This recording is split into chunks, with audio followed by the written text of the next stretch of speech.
Major Barbara. By George Bernard Shaw. N.B. The Euripidean verses in the second act of Major Barbara are not by me, or even directly by Euripides. They are by Professor Gilbert Murray, whose English version of the Bacchae came into our dramatic literature with all the impulsive power of an original work shortly before Major Barbara was begun. The play, indeed, stands indebted to him in more ways than one. G. B. S. Major Barbara. Act. Chapter 1. It is after dinner on a January night, in the library in Lady Britomart Undershaft's house in Wilton Crescent. A large and comfortable settee is in the middle of the room, upholstered in dark leather. A person sitting on it, it is vacant at present, would have, on his right, Lady Britomart's writing table, with the lady herself busy at it, a smaller writing table behind him on his left. The door behind him on Lady Britomart's side, and a window with a window seat directly on his left. Near the window is an armchair. Lady Britomart is a woman of 50 or thereabouts, well-dressed and yet careless of her dress, well-bred and quite reckless of her breeding. Well-mannered and yet appallingly outspoken and indifferent to the opinion of her interlocutory, amiable and yet peremptory, arbitrary, and high-tempered to the last bearable degree. And withal a very typical managing matron of the upper class, treated as a naughty child until she grew into a scolding mother. And finally settling down with plenty of practical ability in worldly experience, limited in the oddest way with domestic and class limitations. Conceiving the universe exactly as if it were a large house in Wilton Crescent, though handling her corner of it very effectively on that assumption. And being quite enlightened and liberal as to the books in the library, the pictures on the walls, the music in the portfolios, and the articles in the papers. Her son, Stephen, comes in. He is a gravely correct young man under 25, taking himself very seriously, but still in some awe of his mother, from childish habit and bachelor shyness rather than from any weakness of character. Stephen. What's the matter? Lady Britomart. Presently, Stephen. Stephen submissively walks to the settee and sits down. He takes up the speaker. Lady Britomart. Don't begin to read, Stephen. I shall require all your attention. Stephen. It was only while I was waiting. Lady Britomart. Don't make excuses, Stephen. He puts down the speaker. Now. She finishes her writing, rises, and comes to the settee. I have not kept you waiting very long, I think. Stephen. Not at all, mother. Lady Britomart. Bring me my cushion. He takes the cushion from the chair at the desk and arranges it for her as she sits down on the settee. Sit down. He sits down and fingers his tie nervously. Don't fiddle with your tie, Stephen, there is nothing the matter with it. Stephen. I beg your pardon. He fiddles with his watch chain instead. Lady Britomart. Now are you attending to me, Stephen? Stephen. Of course, mother. Lady Britomart. No, it's not of course. I want something much more than your everyday matter-of-course attention. I am going to speak to you very seriously, Stephen. I wish you would let that chain alone. Stephen. Hastily relinquishing the chain. Have I done anything to annoy you, mother? If so, it was quite unintentional. Lady Britomart. Astonished. Nonsense. With some remorse. My poor boy, did you think I was angry with you? Stephen. What is it, then, mother? You are making me very uneasy. Lady Britomart. Squaring herself at him rather aggressively. Stephen, may I ask how soon you intend to realize that you are a grown-up man, and that I am only a woman? Stephen. Amazed. Only a... Lady Britomart. Don't repeat my words, please, it is a most aggravating habit. You must learn to face life seriously, Stephen. I really cannot bear the whole burden of our family affairs any longer. You must advise me, you must assume the responsibility. Stephen. Lady Britomart. Yes, you, of course. You were 24 last June. You've been at Harrow and Cambridge. You've been to India and Japan. You must know a lot of things now, unless you have wasted your time most scandalously. Well, advise me. Stephen. Much perplexed. You know I have never interfered in the household. Lady Britomart. No, I should think not. I don't want you to order the dinner. Stephen. I mean in our family affairs. Lady Britomart. Well, you must interfere now, for they are getting quite beyond me. Stephen. Troubled. I have thought sometimes that perhaps I ought, but really, mother, I know so little about them, and what I do know is so painful, it is so impossible to mention some things to you. He stops, ashamed. Lady Britomart. I suppose you mean your father. Stephen. Almost inaudibly.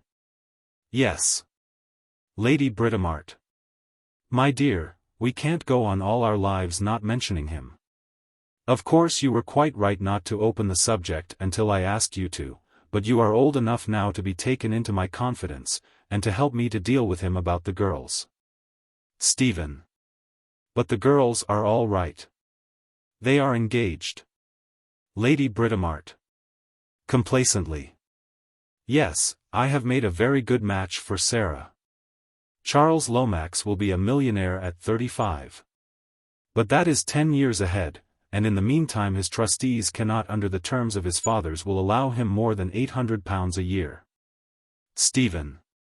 But the will says also that if he increases his income by his own exertions, they may double the increase. Lady Britomart. Charles Lomax's exertions are much more likely to decrease his income than to increase it. Sarah will have to find at least another £800 a year for the next 10 years. And even then they will be as poor as church mice. And what about Barbara? I thought Barbara was going to make the most brilliant career of all of you. And what does she do? Joins the Salvation Army. Discharges her maid, lives on £1 a week. And walks in one evening with a professor of Greek whom she has picked up in the street, and who pretends to be a Salvationist. And actually plays the big drum for her in public because he has fallen head over ears in love with her. Stephen. I was certainly rather taken aback when I heard they were engaged. Cusins is a very nice fellow, certainly, nobody would ever guess that he was born in Australia. But. Lady Britomart. Oh, Adolphus Cusins will make a very good husband. After all, nobody can say a word against Greek, it stamps a man at once as an educated gentleman. And my family, thank heaven, is not a pig-headed Tory one. We are Whigs, and believe in liberty. Let snobbish people say what they please, Barbara shall marry, not the man they like, but the man I like. Stephen. Of course I was thinking only of his income. However, he is not likely to be extravagant. Lady Britomart. Don't be too sure of that, Stephen. I know you're quiet, simple, refined, poetic people like Adolphus, quite content with the best of everything. They cost more than your extravagant people, who are always as mean as they are second-rate. No, Barbara will need at least £2,000 a year. You see, it means 2 additional households. Besides, my dear, you must marry soon. I don't approve of the present fashion of philandering bachelors and late marriages, and I am trying to arrange something for you. Stephen. It's very good of you, mother, but perhaps I had better arrange that for myself. Lady Britomart. Nonsense. You are much too young to begin matchmaking, you would be taken in by some pretty little nobody. Of course I don't mean that you are not to be consulted, you know that as well as I do. Stephen closes his lips and is silent. Now don't sulk, Stephen. Stephen. I am not sulking, mother. What has all this got to do with my father? Lady Britomart. My dear Stephen, where is the money to come from? It is easy enough for you and the other children to live on my income as long as we are in the same house. But I can't keep 4 families in 4 separate houses. You know how poor my father is, he has barely 7,000 a year now. And really, if he were not the Earl of Stevenage, he would have to give up society.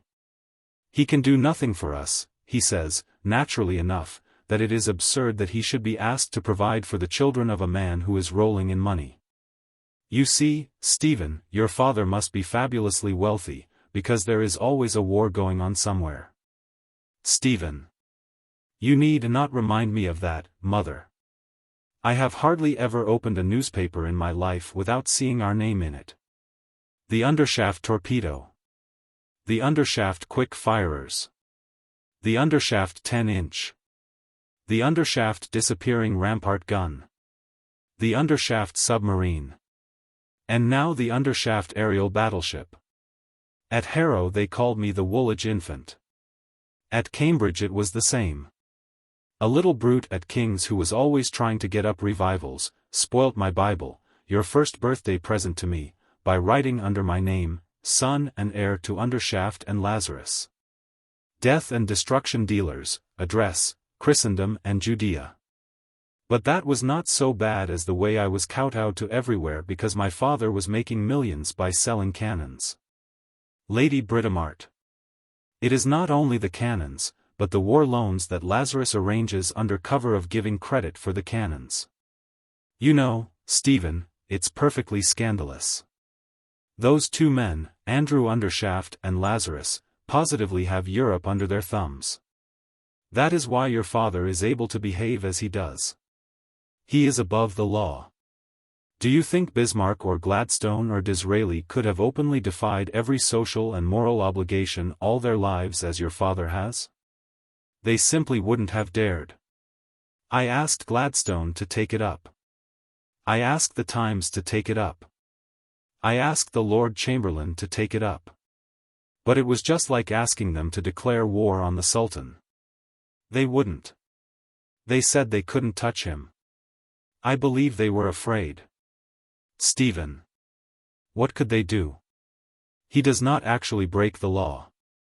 Lady Britomart. Not break the law. He is always breaking the law. He broke the law when he was born, his parents were not married. Stephen. Mother. Is that true? Lady Britomart. Of course it's true, that was why we separated. Stephen. He married without letting you know this. Lady Britomart. Rather taken aback by this inference. Oh no. To do Andrew justice, that was not the sort of thing he did. Besides, you know the Undershaft motto, unashamed. Everybody knew. Stephen. But you said that was why you separated. Lady Britomart. Yes, because he was not content with being a foundling himself, he wanted to disinherit you for another foundling. That was what I couldn't stand. Stephen. Ashamed. Do you mean for? Lady Britomart. Don't stammer, Stephen. Speak distinctly. Stephen. But this is so frightful to me, mother. To have to speak to you about such things. Lady Britomart. It's not pleasant for me either, especially if you are still so childish that you must make it worse by a display of embarrassment. It is only in the middle classes, Stephen, that people get into a state of dumb helpless horror when they find that there are wicked people in the world. In our class, we have to decide what is to be done with wicked people, and nothing should disturb our self-possession. Now ask your question properly. Stephen. Mother, you have no consideration for me. For heaven's sake either treat me as a child, as you always do, and tell me nothing at all. Or tell me everything and let me take it as best I can. Lady Britomart. Treat you as a child. What do you mean? It is most unkind and ungrateful of you to say such a thing. You know I have never treated any of you as children. I have always made you my companions and friends, and allowed you perfect freedom to do and say whatever you liked, so long as you liked what I could approve of. Stephen. Desperately. I dare say we have been the very imperfect children of a very perfect mother. But I do beg you to let me alone for once, and tell me about this horrible business of my father wanting to set me aside for another son. Lady Britomart. Amazed. Another son? I never said anything of the kind. I never dreamt of such a thing. This is what comes of interrupting me. Stephen. But you said. Lady Britomart. Cutting him short. Now be a good boy, Stephen, and listen to me patiently. The Undershafts are descended from a foundling in the parish of St. Andrew Undershaft in the city. That was long ago, in the reign of James I. Well, this foundling was adopted by an armorer and gunmaker. In the course of time the foundling succeeded to the business. And from some notion of gratitude, or some vow or something, he adopted another foundling, and left the business to him. And that foundling did the same. Ever since that, the canon business has always been left to an adopted foundling named Andrew Undershaft. Stephen. But did they never marry? Were there no legitimate sons? Lady Britomart. Oh yes, they married just as your father did, and they were rich enough to buy land for their own children and leave them well provided for. But they always adopted and trained some foundling to succeed them in the business, and of course they always quarreled with their wives furiously over it. Your father was adopted in that way. And he pretends to consider himself bound to keep up the tradition and adopt somebody to leave the business to. Of course I was not going to stand that. There may have been some reason for it when the Undershafts could only marry women in their own class, whose sons were not fit to govern great estates. But there could be no excuse for passing over my son. Stephen. Dubiously. I am afraid I should make a poor hand of managing a cannon foundry. Lady Britomart. Nonsense. You could easily get a manager and pay him a salary. Stephen. My father evidently had no great opinion of my capacity. Lady Britomart. Stuff, child. You were only a baby, it had nothing to do with your capacity. Andrew did it on principle, just as he did every perverse and wicked thing on principle. When my father remonstrated, Andrew actually told him to his face that history tells us of only two successful institutions, one the Undershaft firm, and the other the Roman Empire under the Antonines. That was because the Antonine emperors all adopted their successors. Such rubbish. The Stevenages are as good as the Antonines, I hope, and you are a Stevenage. But that was Andrew all over. There you have the man. Always clever and unanswerable when he was defending nonsense and wickedness, always awkward and sullen when he had to behave sensibly and decently. Stephen. Then it was on my account that your home life was broken up, mother. I am sorry. Lady Britomart. Well, dear, there were other differences. I really cannot bear an immoral man. I am not a Pharisee, I hope, and I should not have minded his merely doing wrong things, we are none of us perfect. But your father didn't exactly do wrong things, he said them and thought them, that was what was so dreadful. He really had a sort of religion of wrongness, just as one doesn't mind men practicing immorality so long as they own that they are in the wrong by preaching morality. So I couldn't forgive Andrew for preaching immorality while he practiced morality. You would all have grown up without principles, without any knowledge of right and wrong, if he had been in the house. You know, my dear, your father was a very attractive man in some ways. Children did not dislike him, and he took advantage of it to put the wickedest ideas into their heads, and make them quite unmanageable. I did not dislike him myself, very far from it. But nothing can bridge over moral disagreement. Stephen. All this simply bewilders me, mother. People may differ about matters of opinion, or even about religion. But how can they differ about right and wrong? Right is right, and wrong is wrong, and if a man cannot distinguish them properly, he is either a fool or a rascal, that's all. Lady Britomart. Touched. That's my own boy. She pats his cheek. Your father never could answer that, he used to laugh and get out of it under cover of some affectionate nonsense. And now that you understand the situation, what do you advise me to do? Stephen. Well, what can you do? Lady Britomart. I must get the money somehow. Stephen. We cannot take money from him. I had rather go and live in some cheap place like Bedford Square or even Hampstead than take a farthing of his money. Lady Britomart. But after all, Stephen, our present income comes from Andrew.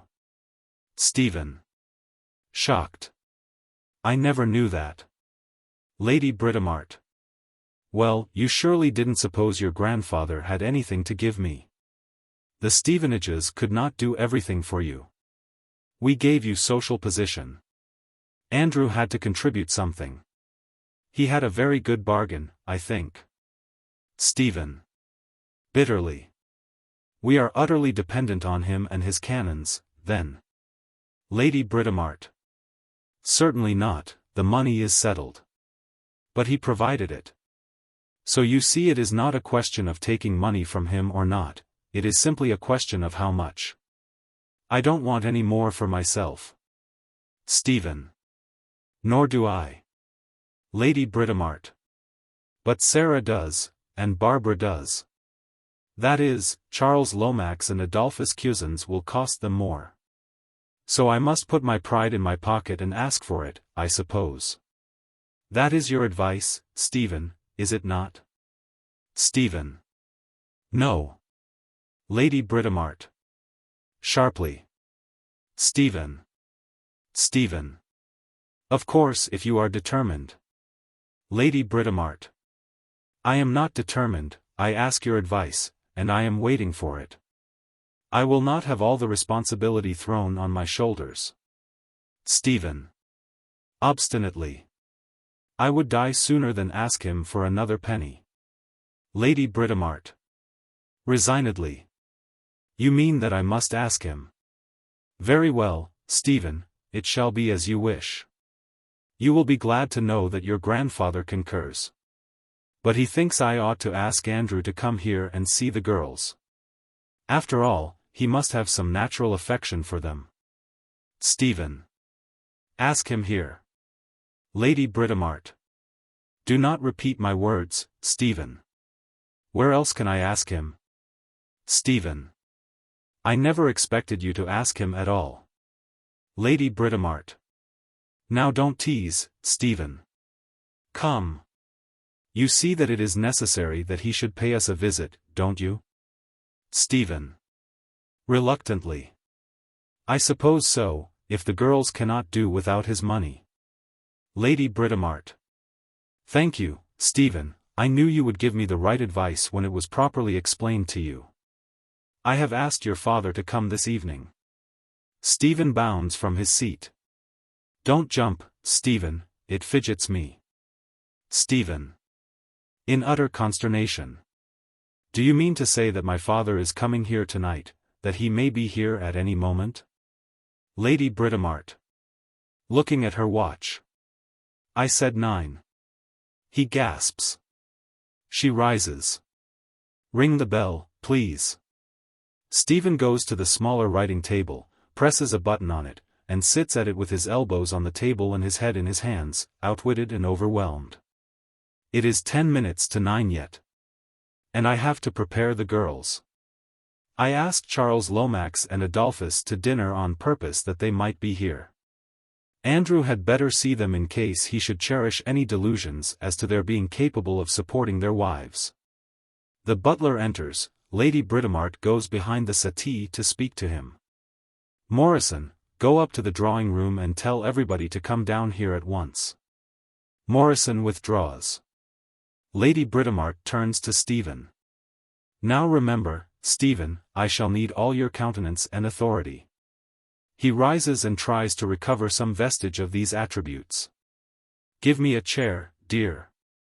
He pushes a chair forward from the wall to where she stands, near the smaller writing table. She sits down. And he goes to the armchair, into which he throws himself. I don't know how Barbara will take it. Ever since they made her a major in the Salvation Army, she has developed a propensity to have her own way and order people about, which quite cows me sometimes. It's not ladylike. I'm sure I don't know where she picked it up. Anyhow, Barbara shan't bully me. But still, it's just as well that your father should be here before she has time to refuse to meet him or make a fuss. Don't look nervous, Stephen, it will only encourage Barbara to make difficulties. I am nervous enough, goodness knows, but I don't show it. Sarah and Barbara come in with their respective young men, Charles Lomax and Adolphus Cusins. Sarah is slender, bored, and mundane. Barbara is robuster, jollier, much more energetic. Sarah is fashionably dressed, Barbara is in Salvation Army uniform. Lomax, a young man about town, is like many other young men about town. He is affected with a frivolous sense of humor which plunges him at the most inopportune moments into paroxysms of imperfectly suppressed laughter. Cusins is a spectacled student, slight, thin-haired, and sweet-voiced, with a more complex form of Lomax's complaint. His sense of humor is intellectual and subtle, and is complicated by an appalling temper. The lifelong struggle of a benevolent temperament and a high conscience against impulses of inhuman ridicule and fierce impatience has set up a chronic strain which has visibly wrecked his constitution. He is a most implacable, determined, tenacious, intolerant person who by mere force of character presents himself as, and indeed actually is, considerate, gentle, explanatory. Even mild and apologetic, capable possibly of murder, but not of cruelty or coarseness. By the operation of some instinct which is not merciful enough to blind him with the illusions of love, he is obstinately bent on marrying Barbara. Lomax likes Sarah and thinks it will be rather a lark to marry her. Consequently, he has not attempted to resist Lady Britomart's arrangements to that end. All four look as if they had been having a good deal of fun in the drawing-room. The girls enter first, leaving the swains outside. Sarah comes to the settee. Barbara comes in after her and stops at the door. Barbara. Are Charlie and Dolly to come in? Lady Britomart. Forcibly. Barbara, I will not have Charles called Charlie, the vulgarity of it positively makes me ill. Barbara. It's all right, mother. Charlie is quite correct nowadays. Are they to come in? Lady Britomart. Yes, if they will behave themselves. Barbara. Through the door. Come in, Dolly, and behave yourself. Barbara comes to her mother's writing table. Cusins enters smiling, and wanders towards Lady Britomart. Sarah. Calling. Come in, Charlie. Lomax enters, controlling his features very imperfectly, and places himself vaguely between Sarah and Barbara. Lady Britomart. Peremptorily. Sit down, all of you. They sit. Cusins crosses to the window and seats himself there. Lomax takes a chair. Barbara sits at the writing table and Sarah on the settee. I don't in the least know what you are laughing at, Adolphus. I am surprised at you, though I expected nothing better from Charles Lomax. Cusins. In a remarkably gentle voice. Barbara has been trying to teach me the West Ham Salvation March. Lady Britomart. I see nothing to laugh at in that, nor should you if you are really converted. Cusins. Sweetly.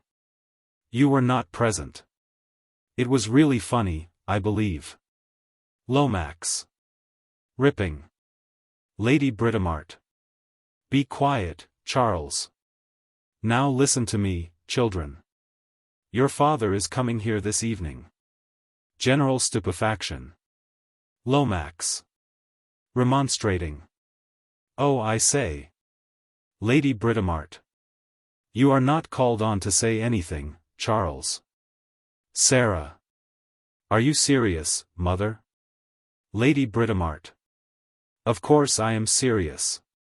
It is on your account, Sarah, and also on Charles's. Silence. Charles looks painfully unworthy. I hope you are not going to object, Barbara. Barbara.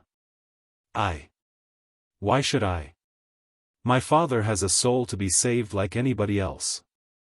He's quite welcome as far as I am concerned. Lomax.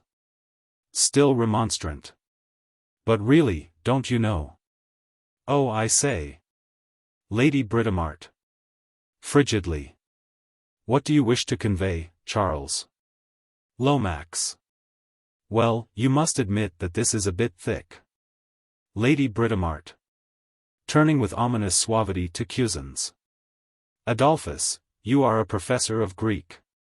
Can you translate Charles Lomax's remarks into reputable English for us? Cusins. Cautiously. If I may say so, Lady Brit, I think Charles has rather happily expressed what we all feel. Homer, speaking of Autolycus, uses the same phrase. Pi upsilon kappa iota nu omicron nu delta mu omicron nu lambda theta epsilon nu. Means a bit thick. Lomax. Handsomely. Not that I mind, you know, if Sarah don't. Lady Britomart. Crushingly. Thank you.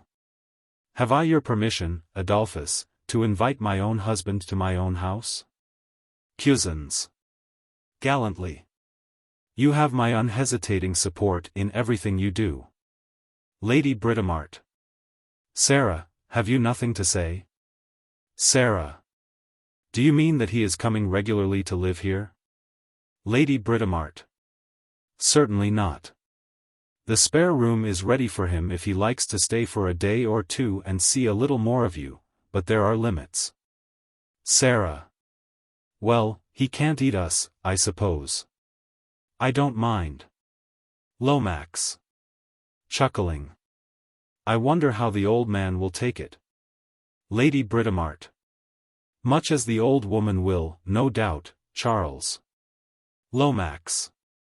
Abashed. I didn't mean, at least. Lady Britomart. You didn't think, Charles. You never do, and the result is, you never mean anything. And now please attend to me, children. Your father will be quite a stranger to us. Lomax. I suppose he hasn't seen Sarah since she was a little kid. Lady Britomart. Not since she was a little kid, Charles, as you express it with that elegance of diction and refinement of thought that seem never to desert you. Accordingly, impatiently. Now I have forgotten what I was going to say. That comes of your provoking me to be sarcastic, Charles. Adolphus, will you kindly tell me where I was? Cusins. Sweetly. You were saying that as Mr. Undershaft has not seen his children since they were babies, he will form his opinion of the way you have brought them up from their behavior tonight. And that therefore you wish us all to be particularly careful to conduct ourselves well, especially Charles. Lomax. Look here, Lady Brit didn't say that. Lady Britomart. Vehemently. I did, Charles. Adolphus's recollection is perfectly correct. It is most important that you should be good. And I do beg you for once not to pair off into opposite corners and giggle and whisper while I am speaking to your father. Barbara. All right, mother. Will do you credit. Lady Britomart. Remember, Charles, that Sarah will want to feel proud of you instead of ashamed of you. Lomax. Oh, I say. There's nothing to be exactly proud of, don't you know? Lady Britomart. Well, try and look as if there was. Morrison, pale and dismayed, breaks into the room in unconcealed disorder. Morrison. Might I speak a word to you, my lady? Lady Britomart. Nonsense. Show him up. Morrison. Yes, my lady. He goes. Lomax. Does Morrison know who he is? Lady Britomart. Of course. Morrison has always been with us. Lomax. It must be a regular corker for him, don't you know? Lady Britomart. Is this a moment to get on my nerves, Charles, with your outrageous expressions? Lomax. But this is something out of the ordinary, really. Morrison. At the door. Mr. Undershaft. He retreats in confusion. Andrew Undershaft comes in. All rise. Lady Britomart meets him in the middle of the room behind the settee. Andrew is, on the surface, a stoutish, easygoing elderly man, with kindly patient manners, and an engaging simplicity of character. But he has a watchful, deliberate, waiting, listening face, and formidable reserves of power, both bodily and mental, in his capacious chest and long head. His gentleness is partly that of a strong man who has learnt by experience that his natural grip hurts ordinary people unless he handles them very carefully. And partly the mellowness of age and success. He is also a little shy in his present very delicate situation. Lady Britomart. Good evening, Andrew. Undershaft. How d'ye do, my dear? Lady Britomart. You look a good deal older. Undershaft. Apologetically. I am somewhat older. With a touch of courtship. Time has stood still with you. Lady Britomart. Promptly. Rubbish. This is your family. Undershaft. Surprised. Is it so large? I am sorry to say my memory is failing very badly in some things. He offers his hand with paternal kindness to Lomax. Lomax. Jerkily shaking his hand. Adieu. Undershaft.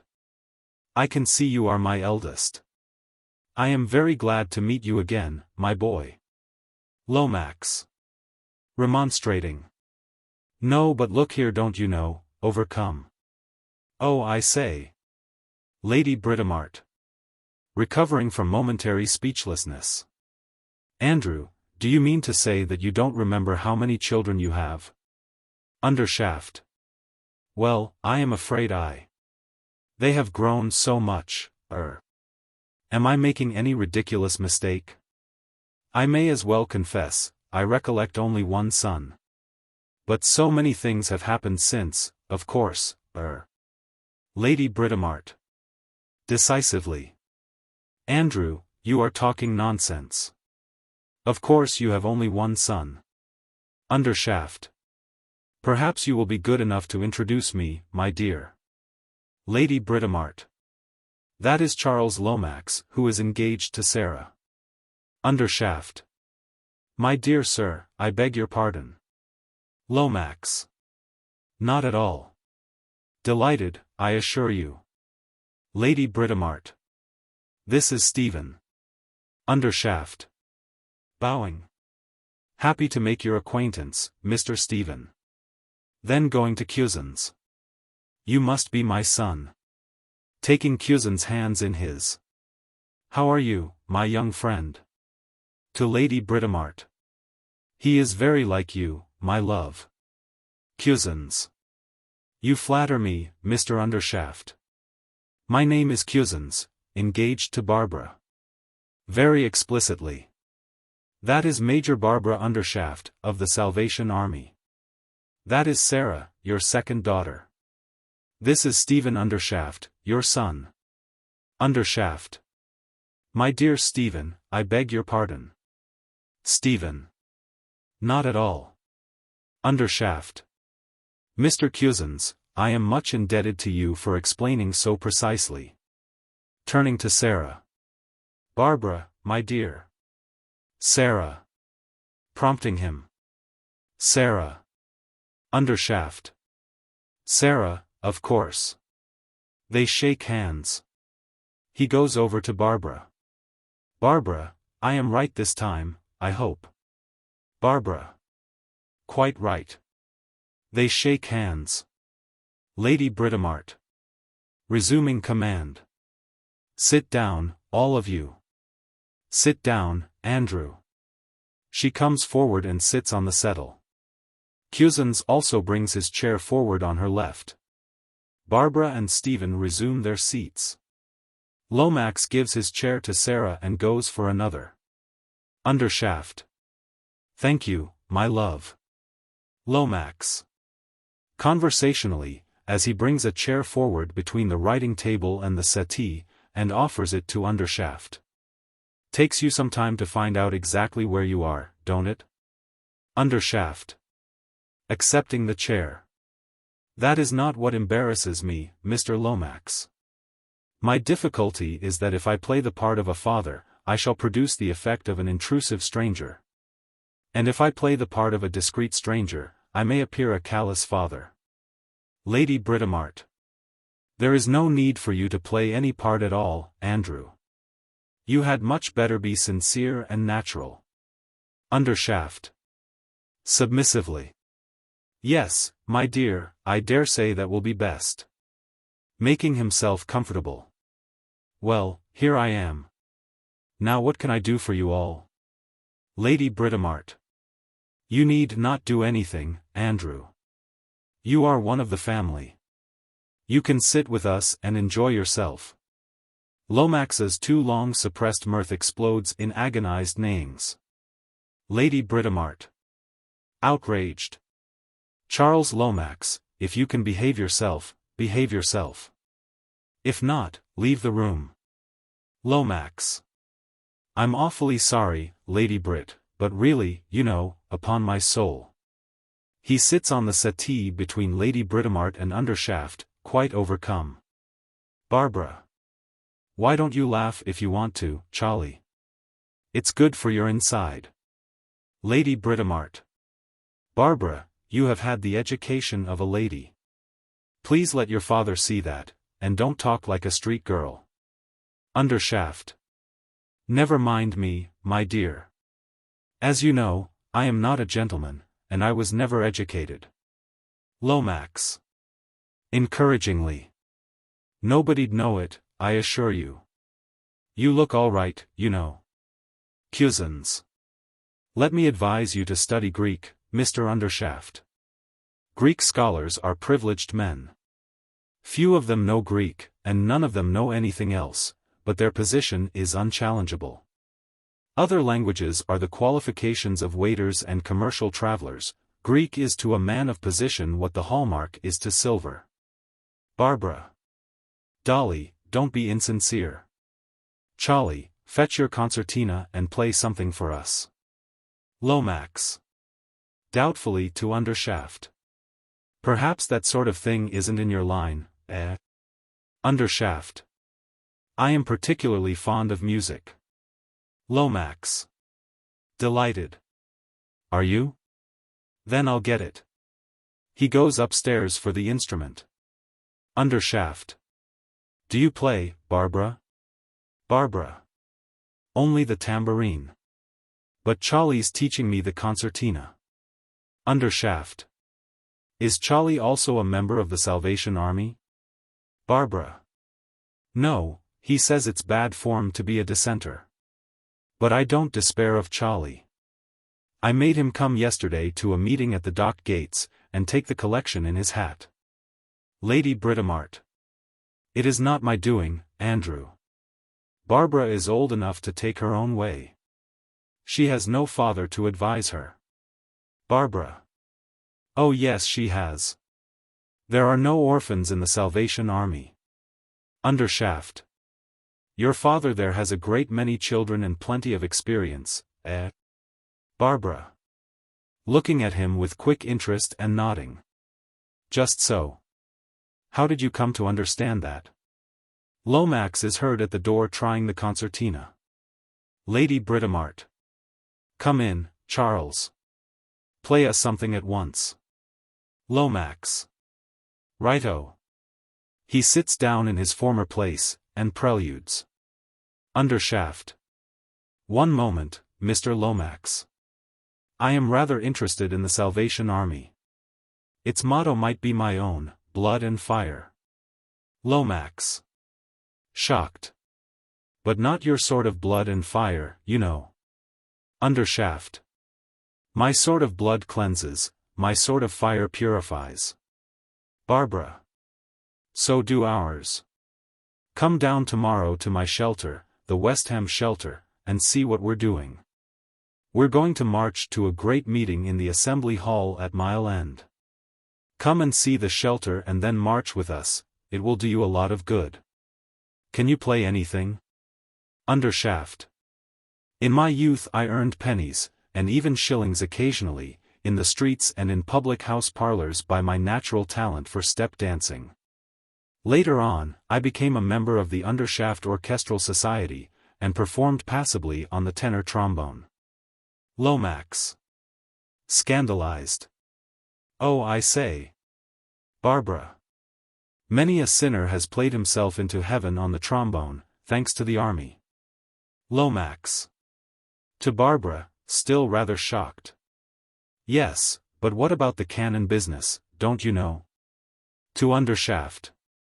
Getting into heaven is not exactly in your line, is it? Lady Britomart. Charles.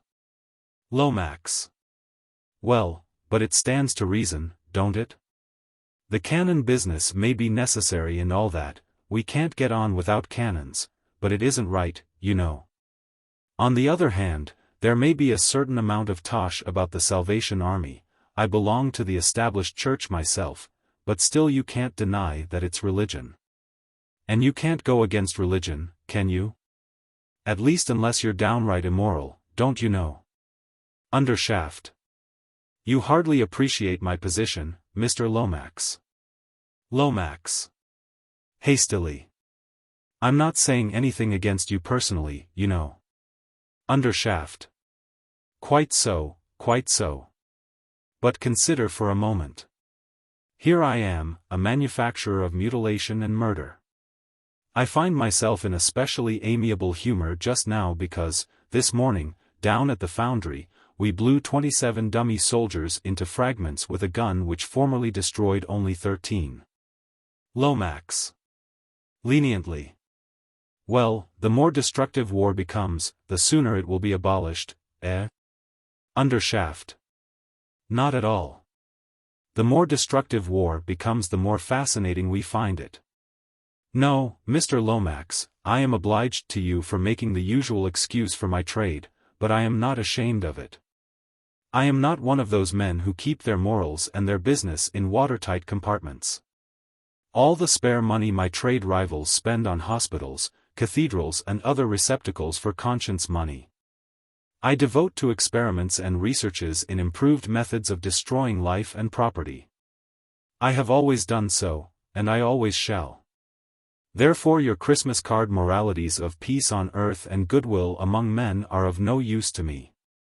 Your Christianity, which enjoins you to resist not evil, and to turn the other cheek, would make me a bankrupt. My morality, my religion, must have a place for cannons and torpedoes in it. Stephen. Coldly, almost sullenly.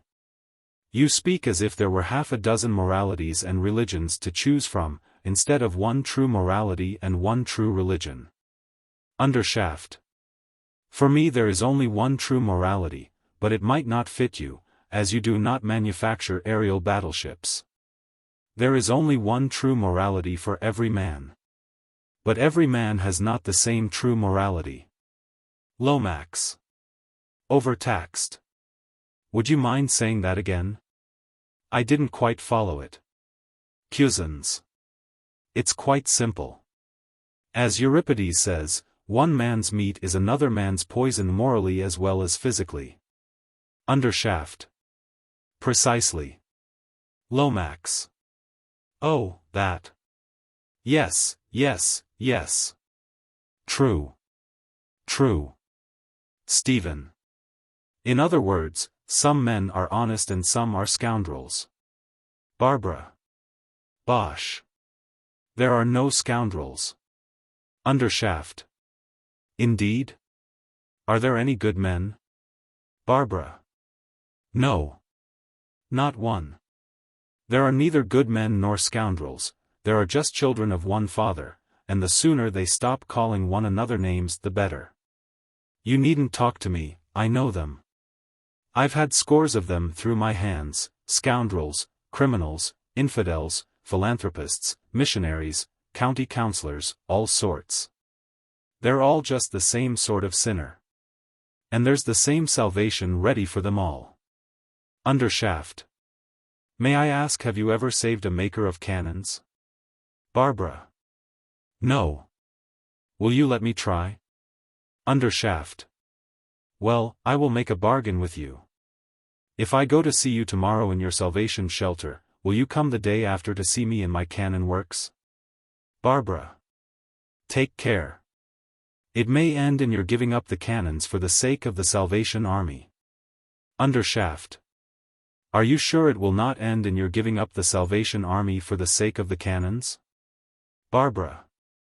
I will take my chance of that. Undershaft. And I will take my chance of the other. They shake hands on it. Where is your shelter? Barbara. In West Ham. At the sign of the cross. Ask anybody in Canning Town. Where are your works? Undershaft. In Paravalli St. Andrews. At the sign of the sword. Ask anybody in Europe. Lomax. Hadn't I better play something?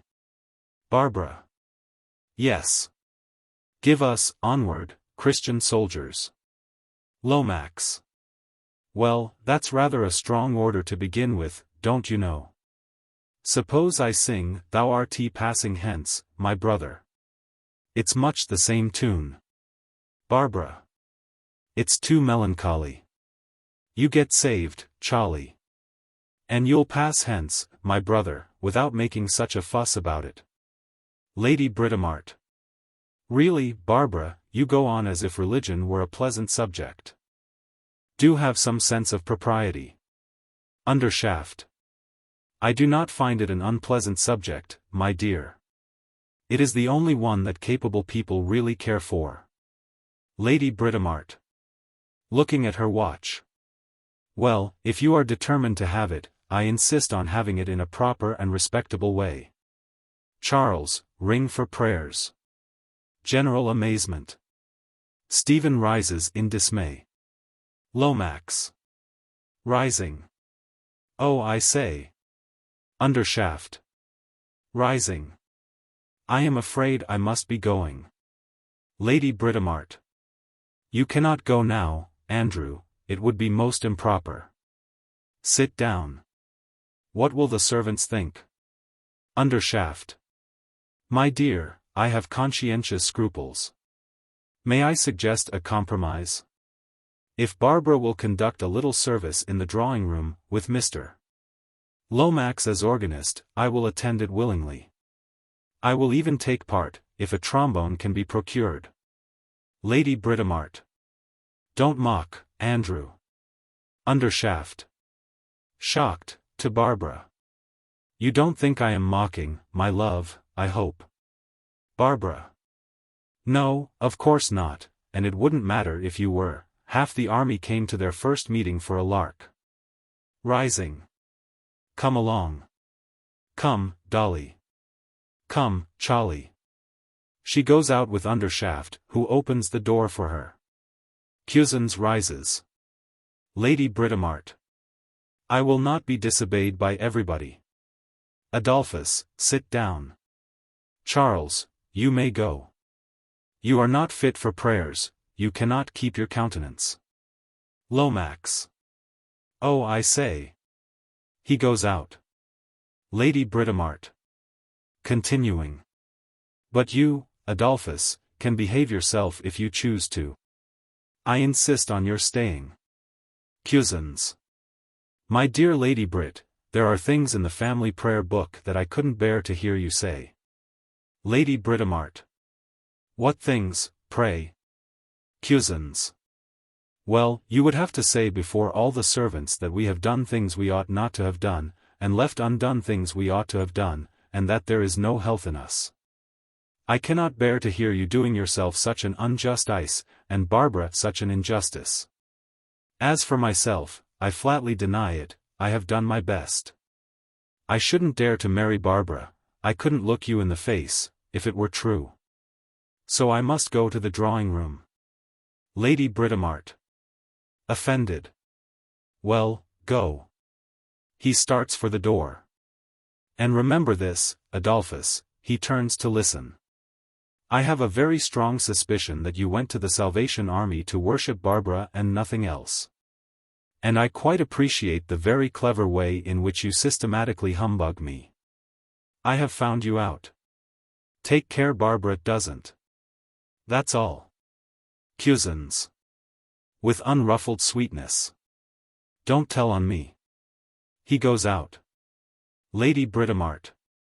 Sarah, if you want to go, go. Anything's better than to sit there as if you wished you were 1,000 miles away. Sarah. Languidly. Very well, Mama. She goes. Lady Britomart, with a sudden flounce, gives way to a little gust of tears. Stephen. Going to her. Mother, what's the matter? Lady Britomart. Swishing away her tears with her handkerchief. Nothing. Foolishness. You can go with him, too, if you like, and leave me with the servants. Stephen. Oh, you mustn't think that, Mother. I don't like him. Lady Britomart. The others do. That is the injustice of a woman's lot. A woman has to bring up her children. And that means to restrain them, to deny them things they want, to set them tasks, to punish them when they do wrong, to do all the unpleasant things. And then the father, who has nothing to do but pet them and spoil them, comes in when all her work is done and steals their affection from her. Stephen. He has not stolen our affection from you. It is only curiosity. Lady Britomart. Violently. I won't be consoled, Stephen. There is nothing the matter with me. She rises and goes towards the door. Stephen. Where are you going, Mother? Lady Britomart. To the drawing room, of course. She goes out. Onward, Christian Soldiers, on the concertina, with tambourine accompaniment, is heard when the door opens. Are you coming, Stephen? Stephen. No. Certainly not. She goes. He sits down on the settee, with compressed lips and an expression of strong dislike. How do you find this book? Any thoughts about the book or the author? Any suggestion for improvement? Please take a moment to share your thoughts in a comment. If you like it, share it with your friends who might enjoy it as well. Subscribe to keep in touch. Visit CompleteAudiobooks.com for more quality content. Act. Chapter 2. The yard of the West Ham shelter of the Salvation Army is a cold place on a January morning. The building itself, an old warehouse, is newly whitewashed. Its gabled end projects into the yard in the middle, with a door on the ground floor, and another in the loft above it without any balcony or ladder, but with a pulley rigged over it for hoisting sacks. Those who come from this central gable end into the yard have the gateway leading to the street on their left, with a stone horse-trough just beyond it, and, on the right, a penthouse shielding a table from the weather. There are forms at the table, and on them are seated a man and a woman, both much down on their luck, finishing a meal of bread, one thick slice each, with margarine and golden syrup, and diluted milk. The man, a workman out of employment, is young, agile, a talker, a poser, sharp enough to be capable of anything in reason except honesty or altruistic considerations of any kind. The woman is a commonplace old bundle of poverty and hard-worn humanity. She looks 60 and probably is 45. If they were rich people, gloved and muffed and well wrapped up in furs and overcoats, they would be numbed and miserable, for it is a grindingly cold, raw, January day. And a glance at the background of grimy warehouses and leaden sky visible over the whitewashed walls of the yard would drive any idle rich person straight to the Mediterranean. But these two, being no more troubled with visions of the Mediterranean than of the moon, and being compelled to keep more of their clothes in the pawn shop, and less on their persons, in winter than in summer, are not depressed by the cold, rather are they stung into vivacity, to which their meal has just now given an almost jolly turn. The man takes a pull at his mug, and then gets up and moves about the yard with his hands deep in his pockets, occasionally breaking into a step dance. The woman. Feel better arter your meal, sir? The man. No. Call that a meal? Good enough for you, props, but what is it to me, an intelligent workin' man? The woman. Workin' man. What are you? The man. Painter. The woman. Skeptically. Yes, I dessay. The man. Yes, you dessay. I know. Every loafer that can't do nothing calls hisself a painter. Well, I'm a real painter, grainer, finisher, 38 bob a week when I can get it. The woman. Then why don't you go and get it? The man. I'll tell you why. Fust, I'm intelligent, FFFFF. It's rotten cold here. He dances a step or two, yes, intelligent beyond the station life into which it has pleased the capitalists to call me. And they don't like a man that sees through them. Second, an intelligent being needs a due share of happiness, so I drink something cruel when I get the chance.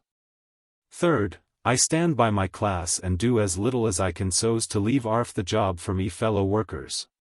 Fourth, I'm fly enough to know what's inside the law and what's outside it. And inside it I do as the capitalists do, pinch what I can lay me hands on. In a proper state of society I am sober, industrious and honest. In Rome, so to speak, I do as the Romans do. What's the consequence? When trade is bad, and it's rotten bad just now, and the employers az to sack arf their men, they generally start on me. The woman. What's your name? The man. Price. Brontere O'Brien Price. Usually called Snobby Price, for short. The woman. Snobbis a carpenter, ain't it? You said you was a painter. Price. Not that kind of snob, but the genteel sort. I'm too uppish, owing to my intelligence, and my father being a chartist and a reading, thinking man, a stationer, too. I'm none of your common hewers of wood and drawers of water. And don't you forget it. He returns to his seat at the table, and takes up his mug. What's your name? The woman. Rummy Mitchins, sir. Price.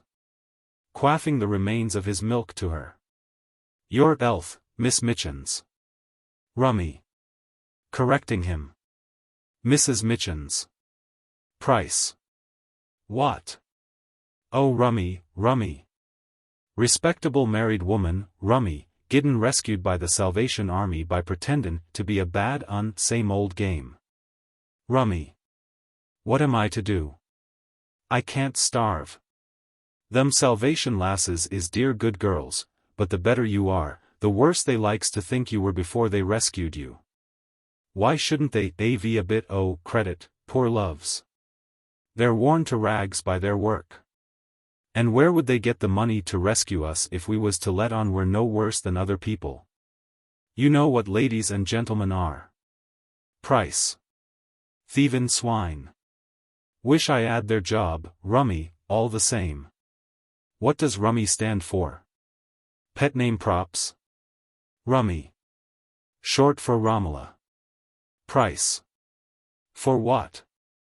Rummy. Romola. It was out of a new book. Somebody me mother wanted me to grow up like. Price. We're companions in misfortune, rummy. Both on us got names that nobody can't pronounce. Consequently I'm snobby and you're rummy because Bill and Sally wasn't good enough for our parents. Such is life. Rummy. Who saved you, Mr. Price? Was it Major Barbara? Price. No, I come here on my own. I'm going to be Brontere O'Brien Price, the converted painter. I know what they like. I'll tell them how I blasphemed and gambled and whopped my poor old mother. Rummy. Shocked. Used you to beat your mother? Price. Not likely. She used to beat me. No matter, you come and listen to the converted painter, and you'll hear how she was a pious woman that taught me prayers at our knee. And how I used to come home drunk and drag her out bed beat, snow white airs, and lamb into, with the poker. Rummy. That's what's so unfair to us women. Your confessions is just as big lies as ours, you don't tell what you really done no more than us. But you men can tell your lies right out at the meetin's and be made much of for it, while the sort confessions we az to make az to be whispered to one lady at a time.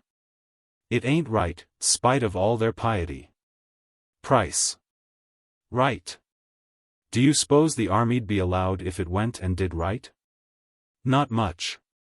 It combs our hair and makes us good little blokes to be robbed and put upon. But I'll play the game as good as any of them. I'll see somebody struck by lightnin', or hear a voice sayin', "Snobby Price, where will you spend eternity?" I'll have a time of it, I tell you. Rummy. You won't be let drink, though. Price. I'll take it out in Gorspellin, then. I don't want to drink if I can get fun enough any other way. Jenny Hill, a pale, overwrought, pretty Salvation lass of 18, comes in through the yard gate, leading Peter Shirley, a half-hardened, half-worn-out elderly man, weak with hunger. Jenny. Supporting him. Come. Pluck up. I'll get you something to eat. You'll be all right then. Price. Rising and hurrying officiously to take the old man off Jenny's hands. Poor old man. Cheer up, brother, you'll find rest and peace and happiness there. Hurry up with the food, miss, ease fair done. Jenny hurries into the shelter. Buck up, daddy. She's fetchin' a thick slice o' bread and treacle, and a mug o' sky blue. He seats him at the corner of the table. Rummy. Gaily. Keep up your old art. Never say die. Surely. I'm not an old man. I'm only 46. I'm as good as ever I was. The grey patch come in my hair before I was 30. All it wants is 3 pennorth hair dye, am I to be turned on the streets to starve for it? Holy God. I've worked 10 to 12 hours a day since I was 13, and paid my way all through. And now am I to be thrown into the gutter and my job given to a young man that can do it no better than me because I've black hair that goes white at the first change? Price. Cheerfully. No good jorin' about it. You're only a jumped-up, jerked-off, orspital turned-out incurable of an old workin' man, who cares about you? Make the thievin' swine give you a meal, they've stole many a one from you. Get a bit your own back. Jenny returns with the usual meal. There you are, brother. Ask a blessin' and tuck that into you. Surely. Looking at it ravenously but not touching it, and crying like a child. I never took anything before.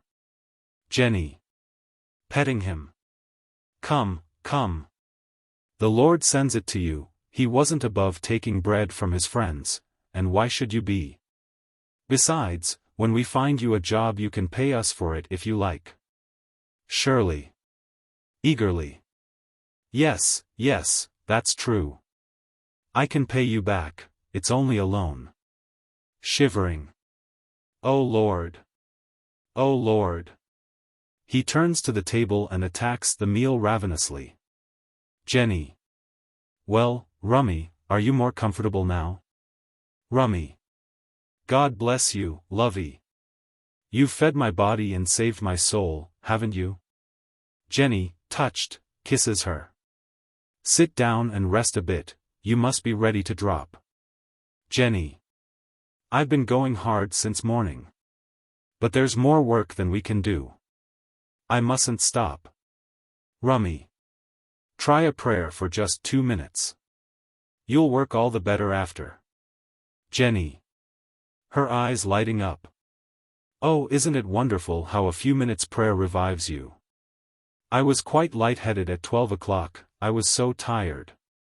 But Major Barbara just sent me to pray for 5 minutes, and I was able to go on as if I had only just begun. To Price. Did you have a piece of bread? Page. With unction. Yes, miss. But I've got the piece that I value more, and that's the piece that Pa Seth Hall Hanner Stennen. Rummy. Fervently. Glory hallelujah.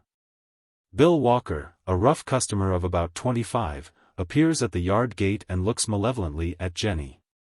Jenny. That makes me so happy. When you say that, I feel wicked for loitering here. I must get to work again. She is hurrying to the shelter, when the newcomer moves quickly up to the door and intercepts her.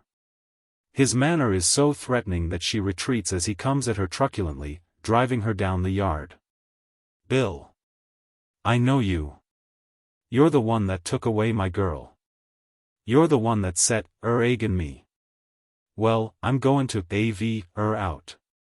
Not that I care a curse for her or you, see. But I'll let you know.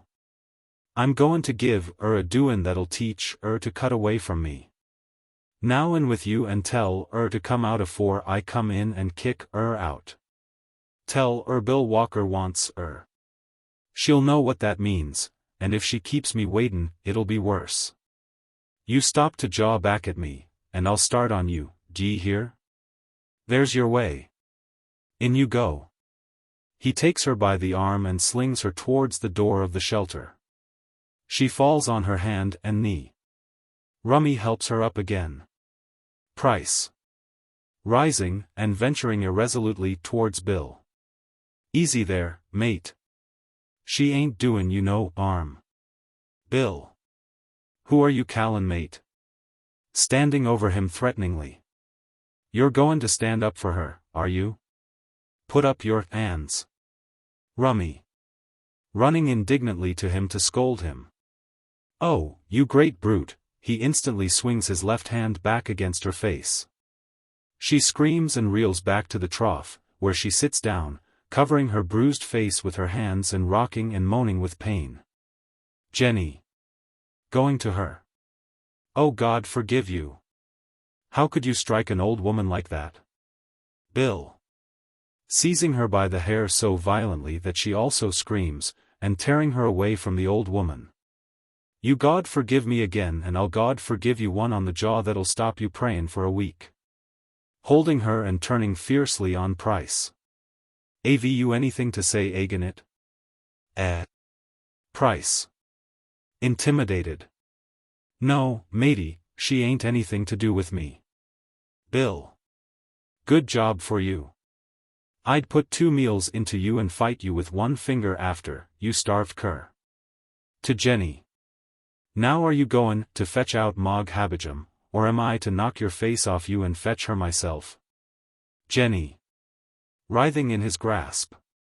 Oh please someone go in and tell Major Barbara, she screams again as he wrenches her head down, and Price and Rummy flee into the shelter.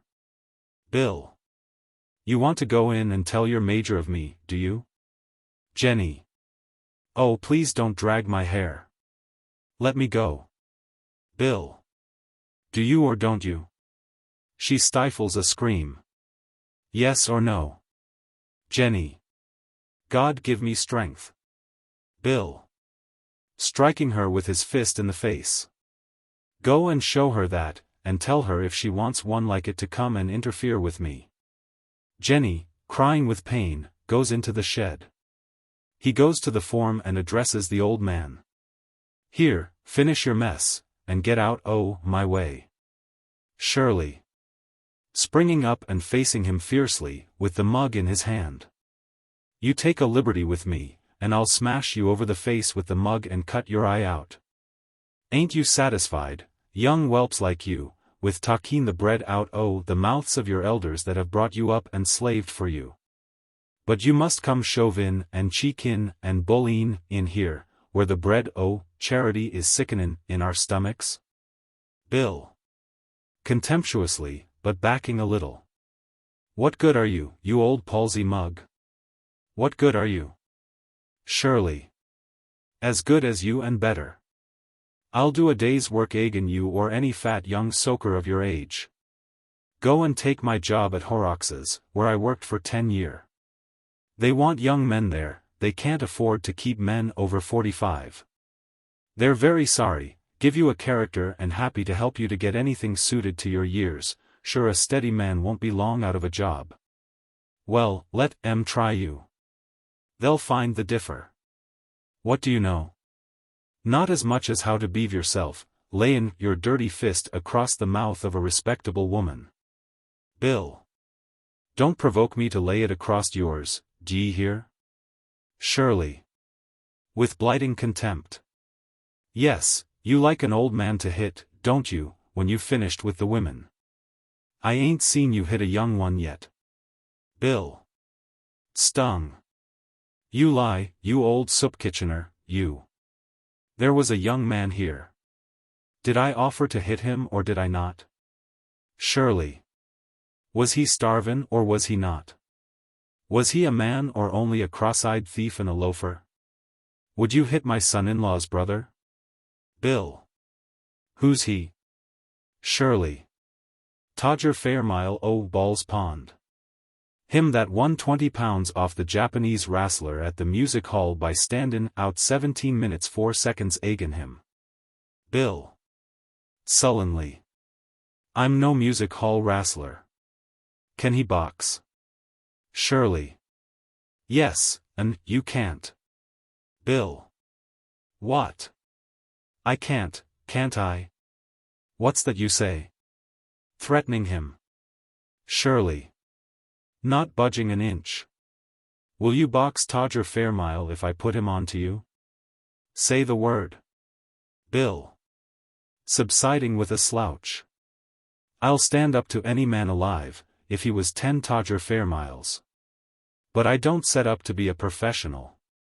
Shirley. Looking down on him with unfathomable disdain. You box. Slap an old woman with the back o' your hand. You hadn't even the sense to hit her where a magistrate couldn't see the mark of it, you silly young lump of conceit and ignorance. Hit a girl in the jaw and only make her cry. If Todger Fairmile done it, she wouldn't a got up inside 10 minutes, no more than you would if he got onto you. Yah. I'd set about you myself if I had a week's feed in me instead 2 months starvation. He returns to the table to finish his meal. Bill. Following him and stooping over him to drive the taunt in. You lie. You have the bread and treacle in you that you come here to beg. Shirley. Bursting into tears.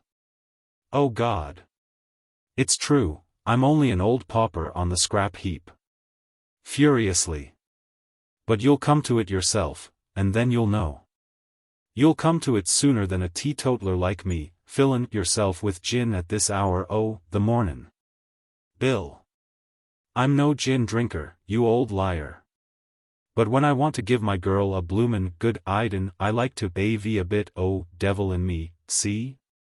And here I am, talkin' to a rotten old blighter like you stead givin' her what for.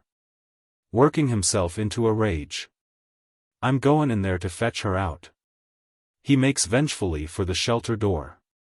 Shirley. You're goin' to the station on a stretcher, more likely. And they'll take the gin and the devil out of you there when they get you inside. You mind what you're about, the Major here is the Earl o' Stevenage's granddaughter. Bill. Checked. Garn. Shirley. You'll see.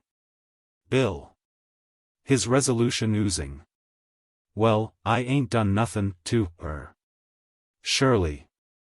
S'pose she said you did. Who'd believe you? Bill. Very uneasy, skulking back to the corner of the penthouse. God. There's no justice in this country. To think what them people can do. I'm as good as Shirley. Tell her so. It's just what a fool like you would do. Barbara, brisk and businesslike, comes from the shelter with a notebook, and addresses herself to Shirley. Bill, cowed, sits down in the corner on a form, and turns his back on them. Barbara. Good morning. Shirley. Standing up and taking off his hat. Good morning, miss. Barbara. Sit down, make yourself at home. He hesitates, but she puts a friendly hand on his shoulder and makes him obey. Now then. Since you've made friends with us, we want to know all about you. Names and addresses and trades. Shirley. Peter Shirley. Fitter. Chucked out 2 months ago because I was too old. Barbara. Not at all surprised. You'd pass still. Why didn't you dye your hair? Shirley. I did. Me age come out at a coroner's inquest on me daughter. Barbara. Steady? Shirley. Teetotaler. Never out of a job before. Good worker. And sent to the knockers like an old horse. Barbara. No matter, if you did your part God will do his. Shirley. Suddenly stubborn. My religion's no concern of anybody but myself. Barbara. Guessing. I know. Secularist? Shirley. Hotly. Did I offer to deny it? Barbara. Why should you? My own father's a secularist, I think. Our father, yours and mine, fulfills himself in many ways, and I dare say he knew what he was about when he made a secularist of you. So buck up, Peter. We can always find a job for a steady man like you. Shirley, disarmed, touches his hat. She turns from him to Bill. What's your name? Bill. Insolently. What's that to you? Barbara. Calmly making a note. Afraid to give his name. Any trade? Bill. Who's afraid to give his name? Doggedly, with a sense of heroically defying the House of Lords in the person of Lord Stevenage. If you want to bring a charge agin me, bring it. She waits, unruffled. My name's Bill Walker. Barbara. As if the name were familiar, trying to remember how. Bill Walker? Recollecting. Oh, I know, you're the man that Jenny Hill was praying for inside just now. She enters his name in her notebook. Bill. Who's Jenny Hill? And what call has she to pray for me? Barbara. I don't know. Perhaps it was you that cut her lip. Bill. Defiantly. Yes, it was me that cut her lip. I ain't afraid o' you. Barbara. How could you be, since you're not afraid of God? You're a brave man, Mr. Walker. It takes some pluck to do our work here. But none of us dare lift our hand against a girl like that, for fear of her Father in heaven. Bill. Sullenly. I want none o' your canton jaw. I suppose you think I come here to beg from you, like this damaged lot here. Not me. I don't want your bread and scrape and catlap. I don't believe in your God, no more than you do yourself. Barbara. Sunnily apologetic and ladylike, as on a new footing with him. Oh, I beg your pardon for putting your name down, Mr. Walker. I didn't understand. I'll strike it out. Bill. Taking this as a slight, and deeply wounded by it. You let my name alone. Ain't it good enough to be in your book? Barbara. Considering. Well, you see, there's no use putting down your name unless I can do something for you, is there? What's your trade? Bill. Still smarting. That's no concern o' yours. Barbara. Just so. Very businesslike. I'll put you down as writing. The man who struck poor little Jenny Hill in the mouth. Bill. Rising threateningly. See here. I've 'ad enough o' this. Barbara. Quite sunny and fearless. What did you come to us for? Bill. I come for my girl, see? I come to take her out o' this and to break 'er jaw for her. Barbara. Complacently. You see, I was right about your trade. Bill, on the point of retorting furiously, finds himself, to his great shame and terror, in danger of crying instead. He sits down again suddenly. What's her name? Bill. Dogged. Name's Mog Abijam, that's what her name is. Barbara. Oh, she's gone to Canning Town, to our barracks there. Bill. Fortified by his resentment of Mog's perfidy. Is she? Vindicatively. Then I'm goin' to Kennington arter her. He crosses to the gate, hesitates, finally comes back at Barbara. Are you lyin' to me to get shut o' me? Barbara. I don't want to get shut of you. I want to keep you here and save your soul. You'd better stay, you're going to have a bad time today, Bill. Bill. Who's going to give it to me? You, props. Barbara. Someone you don't believe in. But you'll be glad afterwards. Bill. Slinking off.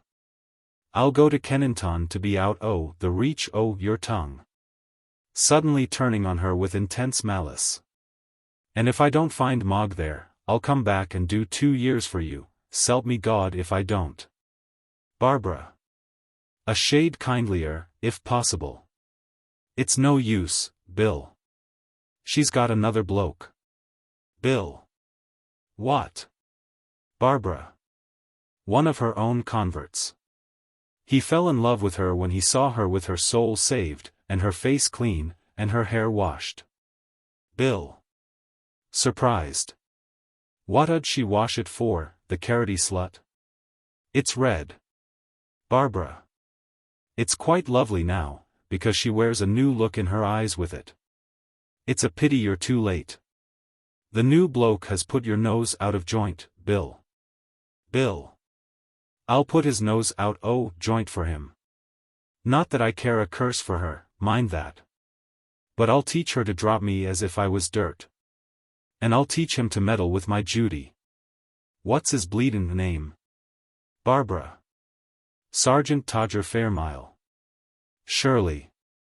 Rising with grim joy. I'll go with him, miss. I want to see them two meet. I'll take him to the infirmary when it's over. Bill. To Shirley, with undissembled misgiving. Is that 'im you was speakin' on? Shirley. That's him. Bill. 'Im that wrastled in the music 'all? Shirley. The competitions at the National Sportin' Club was worth nigh 100 a year to him. He's GEV.M up now for religion. So he's a bit fresh for want of the exercise he was accustomed to. He'll be glad to see you. Come along. Bill. What's his weight? Shirley. 13.4. Bill's last hope expires. Barbara. Go and talk to him, Bill. He'll convert you. Shirley. He'll convert your head into a mashed potato. Bill. Sullenly. I ain't afraid of him. I ain't afraid of anybody. But he can lick me. She's done me.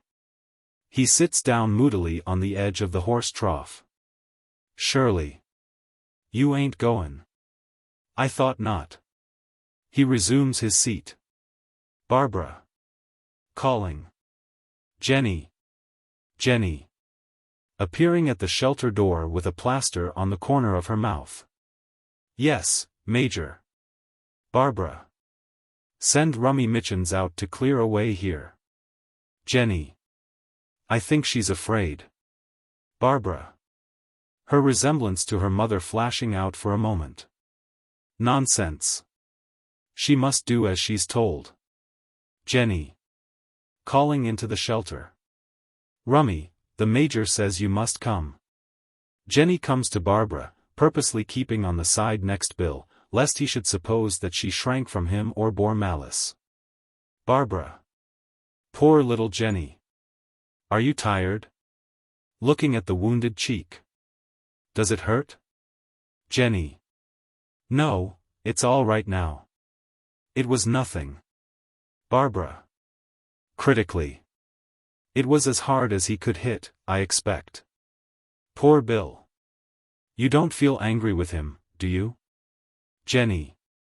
Oh no, no, no, indeed I don't, Major, bless his poor heart. Barbara kisses her, and she runs away merrily into the shelter. Bill writhes with an agonizing return of his new and alarming symptoms, but says nothing. Rummy Mitchens comes from the shelter. Barbara. Going to meet Rummy. Now Rummy, bustle. Take in those mugs and plates to be washed, and throw the crumbs about for the birds. Rummy takes the 3 plates and mugs. But Shirley takes back his mug from her, as there it still come milk left in it. Rummy. There ain't any crumbs. This ain't a time to waste good bread on birds. Price. Appearing at the shelter door. Gentleman come to see the shelter, Major. Says he's your father. Barbara. All right. Coming. Snobby goes back into the shelter, followed by Barbara. Rummy. Stealing across to Bill and addressing him in a subdued voice, but with intense conviction. I'd av the lore of you, you flat-eared pig-nosed putwalloper, if she'd let me. You're no gentleman, to hit a lady in the face.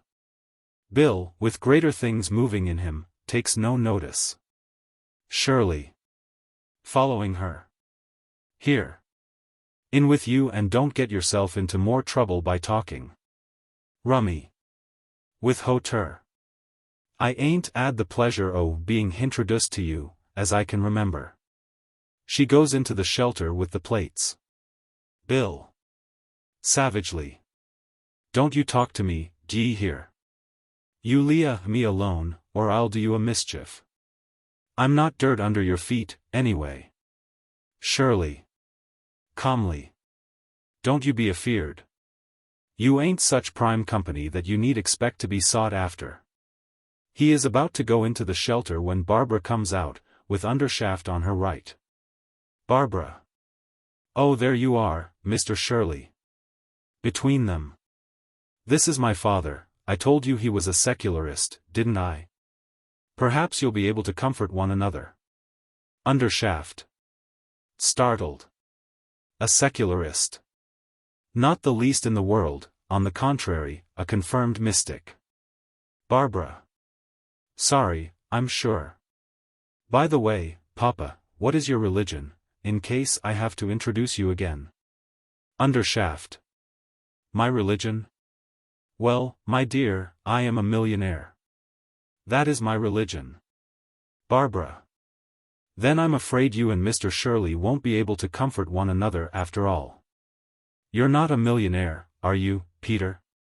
Shirley. No, and proud of it. Undershaft. Gravely. Poverty, my friend, is not a thing to be proud of. Shirley. Angrily. Who made your millions for you? Me and my like. What's kept us poor? Keepin' you rich. I wouldn't have your conscience, not for all your income. Undershaft. I wouldn't have your income, not for all your conscience, Mr. Shirley. He goes to the penthouse and sits down on a form. Barbara. Stopping Shirley adroitly as he is about to retort. You wouldn't think he was my father, would you, Peter? Will you go into the shelter and lend the lasses a hand for a while? We're worked off our feet. Shirley. Bitterly. Yes, I'm in their debt for a meal, ain't I? Barbara. Oh, not because you're in their debt, but for love of them, Peter, for love of them. He cannot understand, and is rather scandalized. There. Don't stare at me. In with you. And give that conscience of yours a holiday, bustling him into the shelter. Shirley. As he goes in. Ah. It's a pity you never was trained to use your reason, miss. You'd have been a very taking lecturer on secularism. Barbara turns to her father. Undershaft. Never mind me, my dear. Go about your work, and let me watch it for a while. Barbara. All right. Undershaft. For instance, what's the matter with that outpatient over there? Barbara. Looking at Bill, whose attitude has never changed, and whose expression of brooding wrath has deepened. Oh, we shall cure him in no time. Just watch. She goes over to Bill and waits. He glances up at her and casts his eyes down again, uneasy, but grimmer than ever. It would be nice to just stamp on Mog Habijam's face, wouldn't it, Bill? Bill. Starting up from the trough in consternation. It's a lie, I never said so. She shakes her head. Who told you what was in my mind? Barbara. Only your new friend. Bill. What new friend? Barbara. The devil, Bill. When he gets round people they get miserable, just like you. Bill. With a heartbreaking attempt at devil-may-care cheerfulness. I ain't miserable. He sits down again, and stretches his legs in an attempt to seem indifferent. Barbara. Well, if you're happy, why don't you look happy, as we do? Bill. His legs curling back in spite of him. I'm happy enough, I tell you.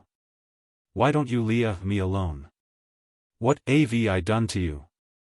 I ain't smashed your face, have I? Barbara. Softly, wooing his soul. It's not me that's getting at you, Bill. Bill. Who else is it? Barbara. Somebody that doesn't intend you to smash women's faces, I suppose. Somebody or something that wants to make a man of you. Bill. Blustering. Make a man of me. Ain't I a man? Ain't I a man? Who says I'm not a man? Barbara. There's a man in you somewhere, I suppose. But why did he let you hit poor little Jenny Hill? That wasn't very manly of him, was it? Bill. Tormented. Av done with it, I tell you. Chalk it. I'm sick of your Jenny ill and silly little face. Barbara. Then why do you keep thinking about it? Why does it keep coming up against you in your mind? You're not getting converted, are you? Bill. With conviction. Not me. Not likely. Not arf. Barbara. That's right, Bill. Hold out against it. Put out your strength. Don't let's get you cheap. Todger Fairmile said he wrestled for 3 nights against his salvation harder than he ever wrestled with the Jap at the music hall. He gave in to the Jap when his arm was going to break. But he didn't give in to his salvation until his heart was going to break. Perhaps you'll escape that. You haven't any heart, have you? Bill.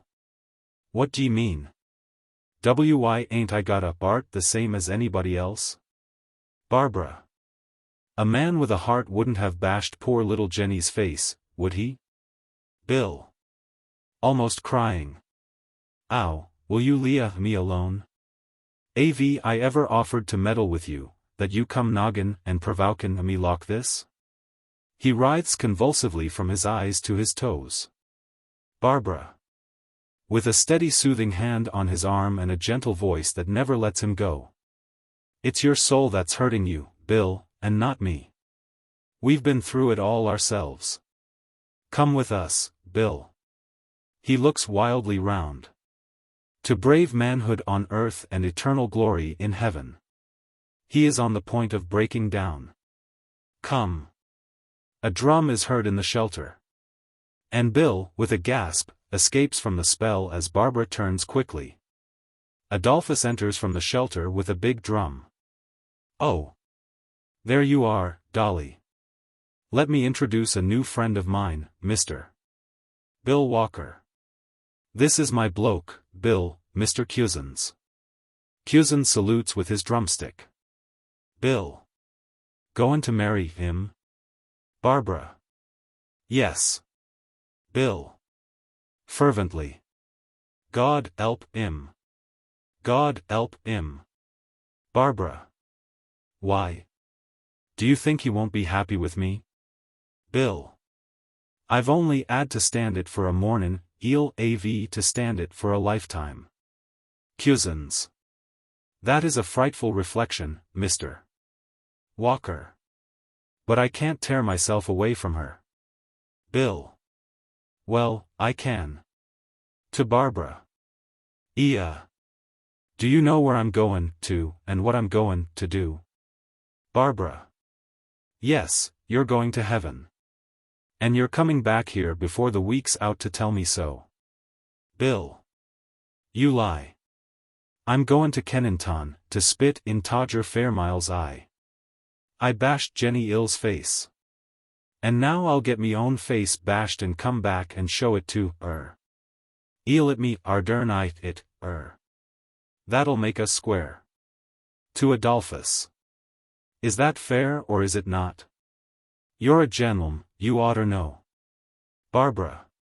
Two black eyes won't make one white one, Bill. Bill.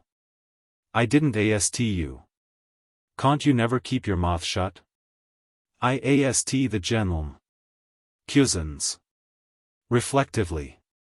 Yes, I think you're right, Mr. Walker. Yes, should do it. It's curious, it's exactly what an ancient Greek would have done. Barbara. But what good will it do? Cusins. Well, it will give Mr. Fairmile some exercise, and it will satisfy Mr. Walker's soul. Bill. Rot. There ain't no such a thing as a soul. Can you tell whether I've a soul or not? You never seen it. Barbara. I've seen it hurting you when you went against it. Bill. With compressed aggravation. If you was my girl and took the word out oh, me mothlock that, I'd give you sothink you'd feel, 'urtin', so I would. To Adolphus. You take my tip, mate. Stop, Jor, or you'll die afore your time. With intense expression. Warot, that's what you'll be, Warot. He goes away through the gate. Cusins. Looking after him. I wonder. Barbara. Dolly. Indignant, in her mother's manner. Cusins. Yes, my dear, it's very wearing to be in love with you. If it lasts, I quite think I shall die young. Barbara. Should you mind? Cusins. Not at all. He is suddenly softened, and kisses her over the drum, evidently not for the first time, as people cannot kiss over a big drum without practice. Undershaft coughs. Barbara. It's all right, Papa, we've not forgotten you. Dolly, explain the place to Papa, I haven't time. She goes busily into the shelter. Undershaft and Adolphus now have the yard to themselves.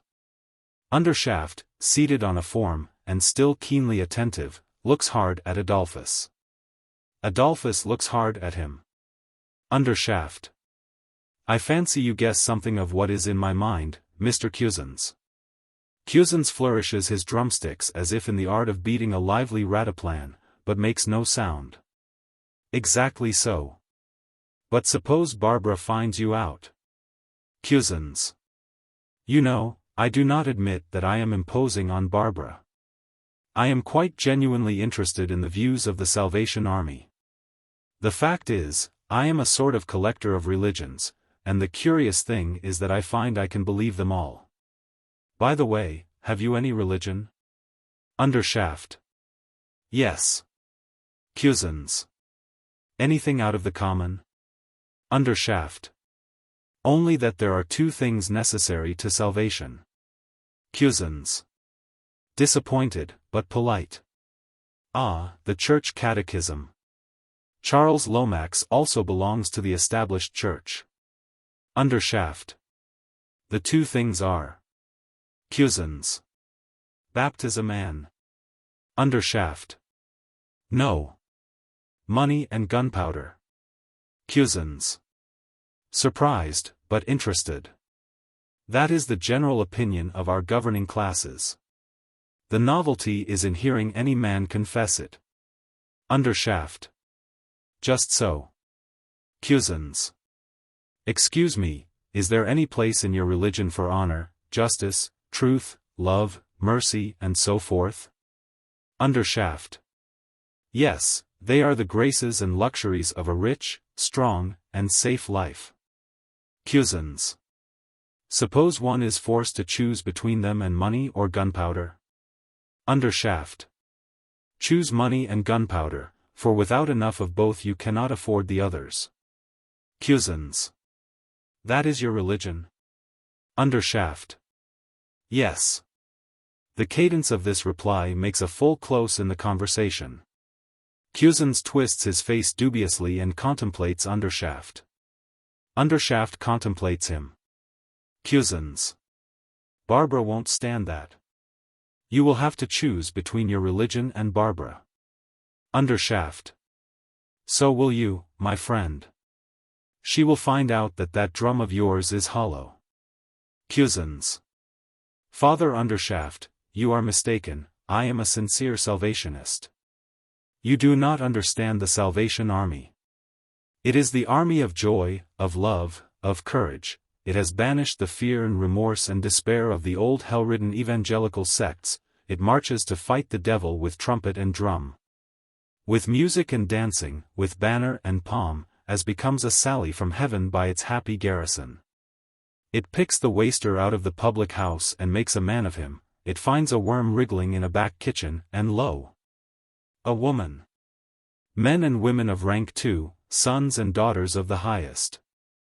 It takes the poor professor of Greek, the most artificial and self-suppressed of human creatures, from his meal of roots, and lets loose the rhapsodist in him.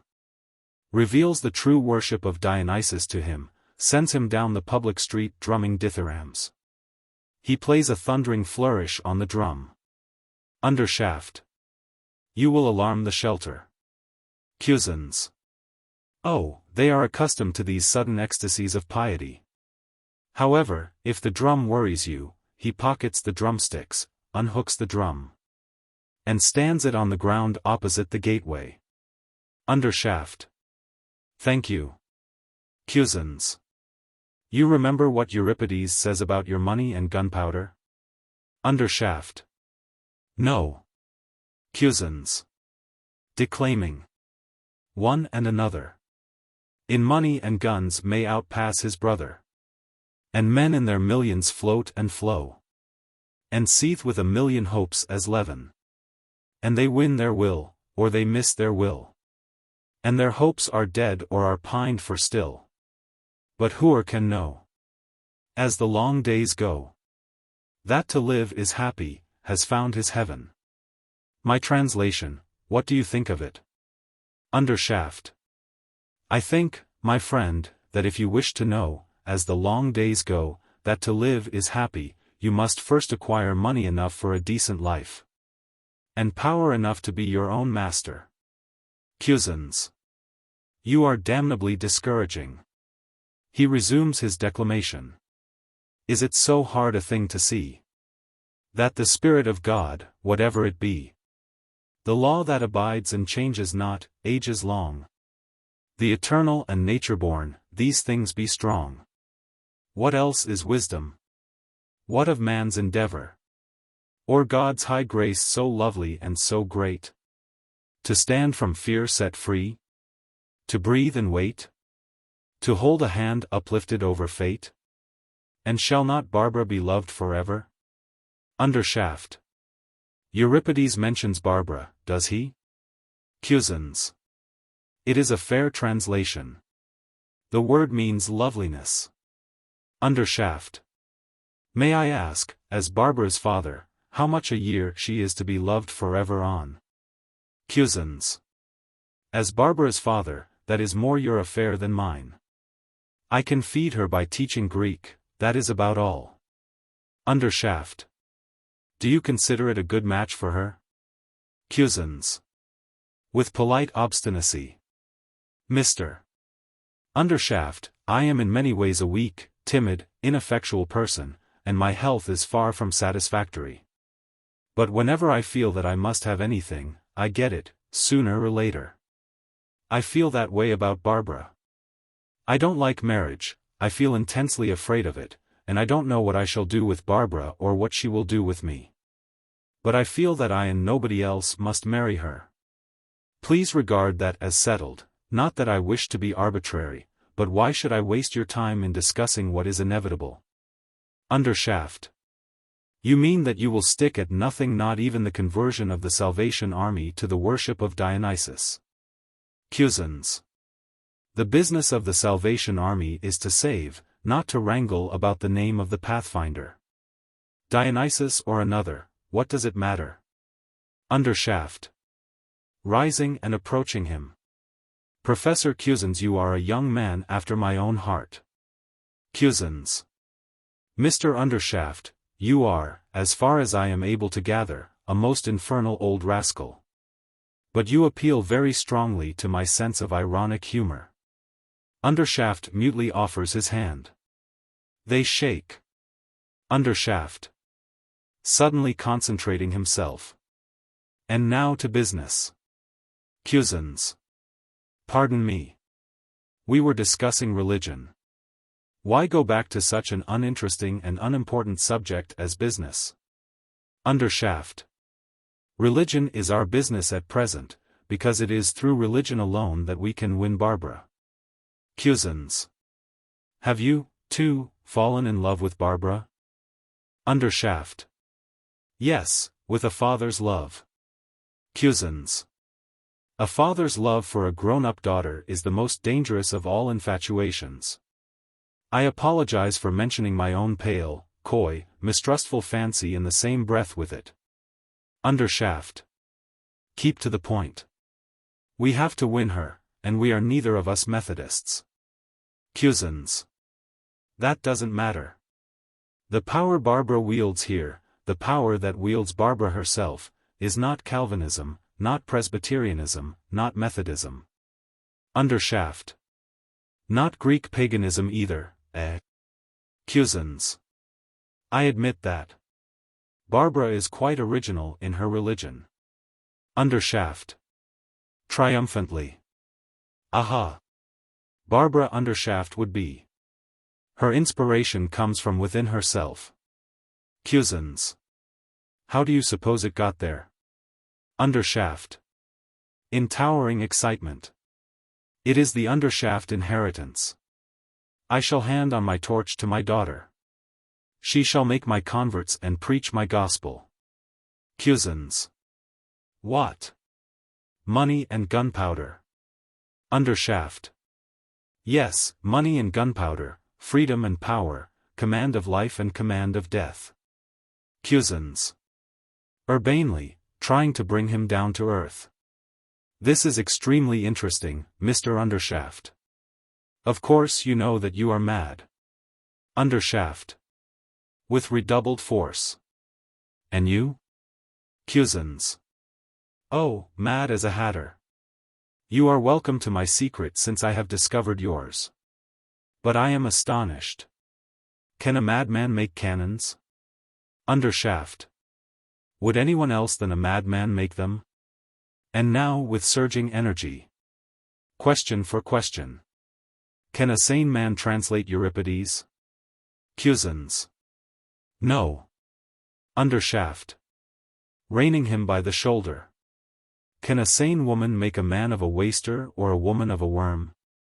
Cusins. Reeling before the storm. Father Colossus, mammoth millionaire. Undershaft. Pressing him. Are there 2 mad people or 3 in this salvation shelter today? Cusins.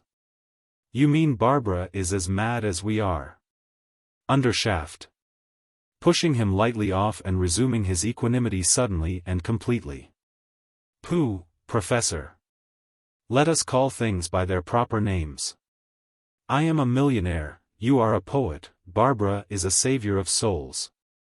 What have we 3 to do with the common mob of slaves and idolaters? He sits down again with a shrug of contempt for the mob. Cusins. Take care. Barbara is in love with the common people. So am I. Have you never felt the romance of that love? Undershaft. Cold and sardonic. Have you ever been in love with poverty, like Saint Francis? Have you ever been in love with dirt, like Saint Simeon? Have you ever been in love with disease and suffering, like our nurses and philanthropists?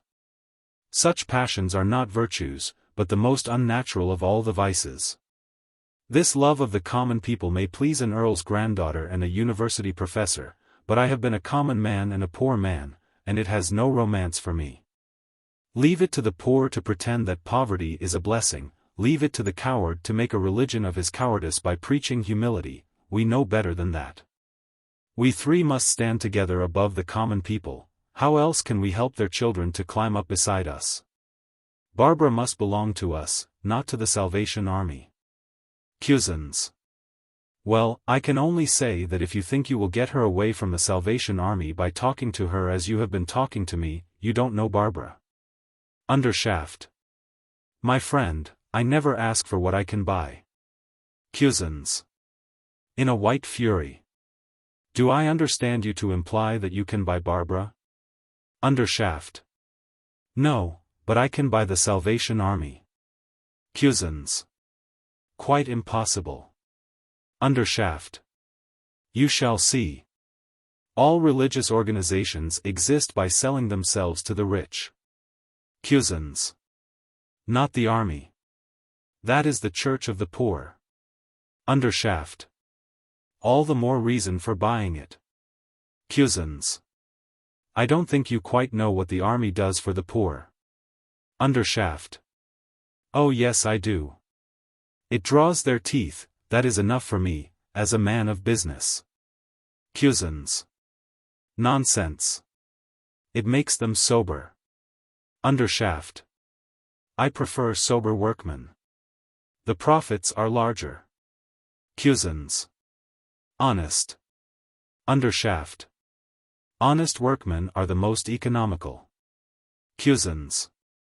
Attached to their homes. Undershaft. So much the better, they will put up with anything sooner than change their shop.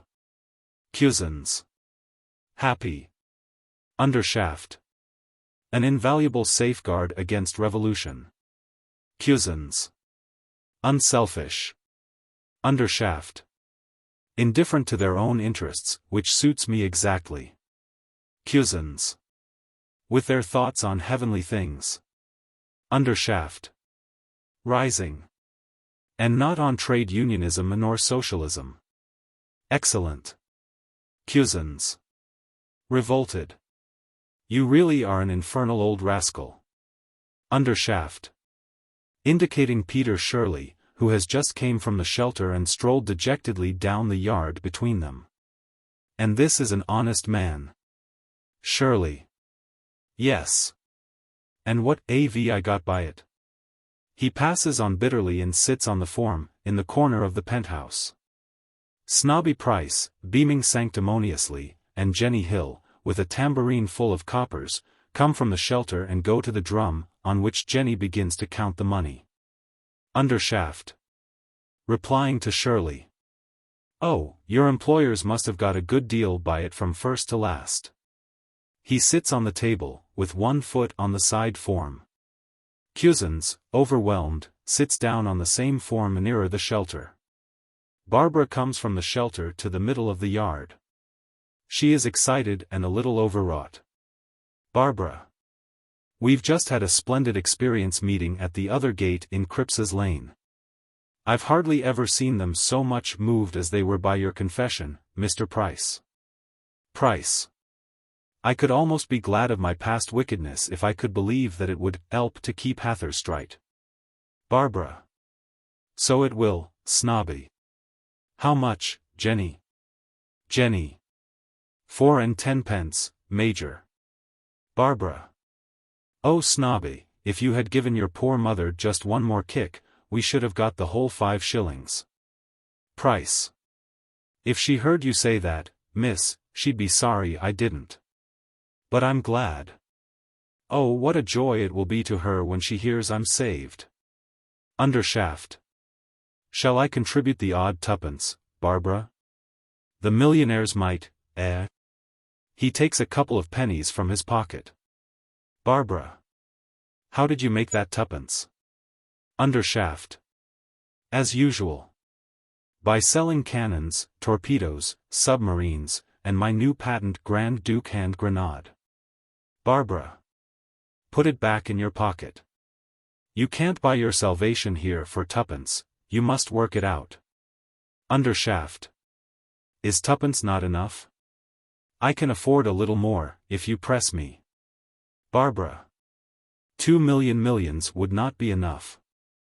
There is bad blood on your hands, and nothing but good blood can cleanse them. Money is no use. Take it away. She turns to Cusins. Dolly, you must write another letter for me to the papers. He makes a wry face. Yes, I know you don't like it, but it must be done. The starvation this winter is beating us, everybody is unemployed. The general says we must close this shelter if we can't get more money. I force the collections at the meetings until I am ashamed, don't I, snobby? Price. It's a fair treat to see you work it, miss. The way you got them up from 3 and 6 to 4 and 10 with that hymn, penny by penny and verse by verse, was a caution. Not a cheap jack on mile end waist could touch you at it. Barbara. Yes, but I wish we could do without it. I am getting at last to think more of the collection than of the people's souls. And what are those hatfuls of pence and halfpence? We want thousands. Tens of thousands. Hundreds of thousands. I want to convert people, not to be always begging for the army. In a way I'd die sooner than beg for myself. Undershaft. In profound irony. Genuine unselfishness is capable of anything, my dear. Barbara. Unsuspectingly, as she turns away to take the money from the drum and put it in a cash bag she carries. Yes, isn't it? Undershaft looks sardonically at Cusins.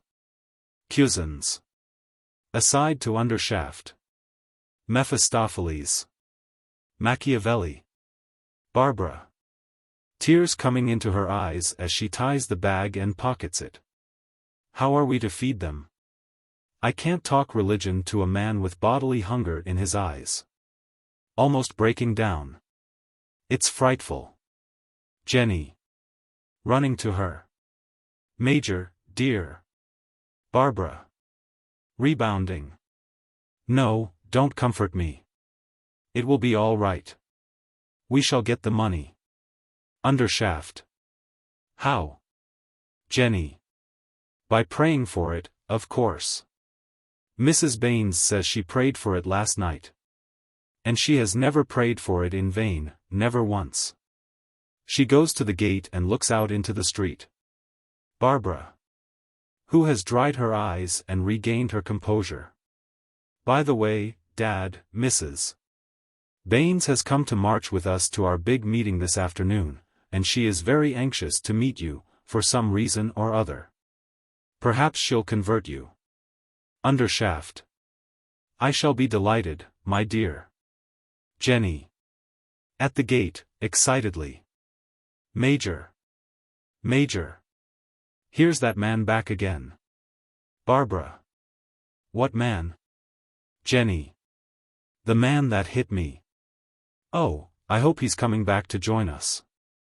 Bill Walker, with frost on his jacket, comes through the gate, his hands deep in his pockets and his chin sunk between his shoulders, like a cleaned-out gambler.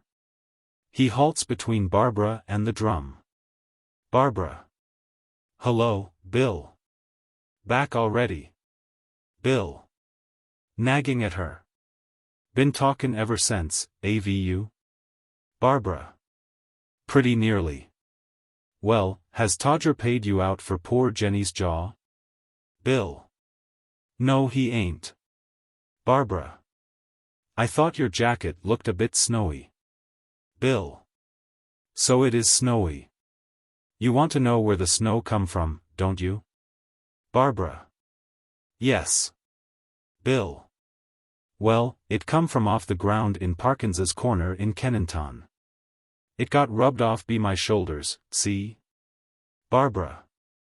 Pity you didn't rub some off with your knees, Bill. That would have done you a lot of good. Bill. With sour mirthless humor. I was saving another man's knees at the time. E was kneelin' on my head, so E was. Jenny. Who was kneeling on your head? Bill. Todger was. E was prayin' for me, prayin', comfortable with me as a carpet.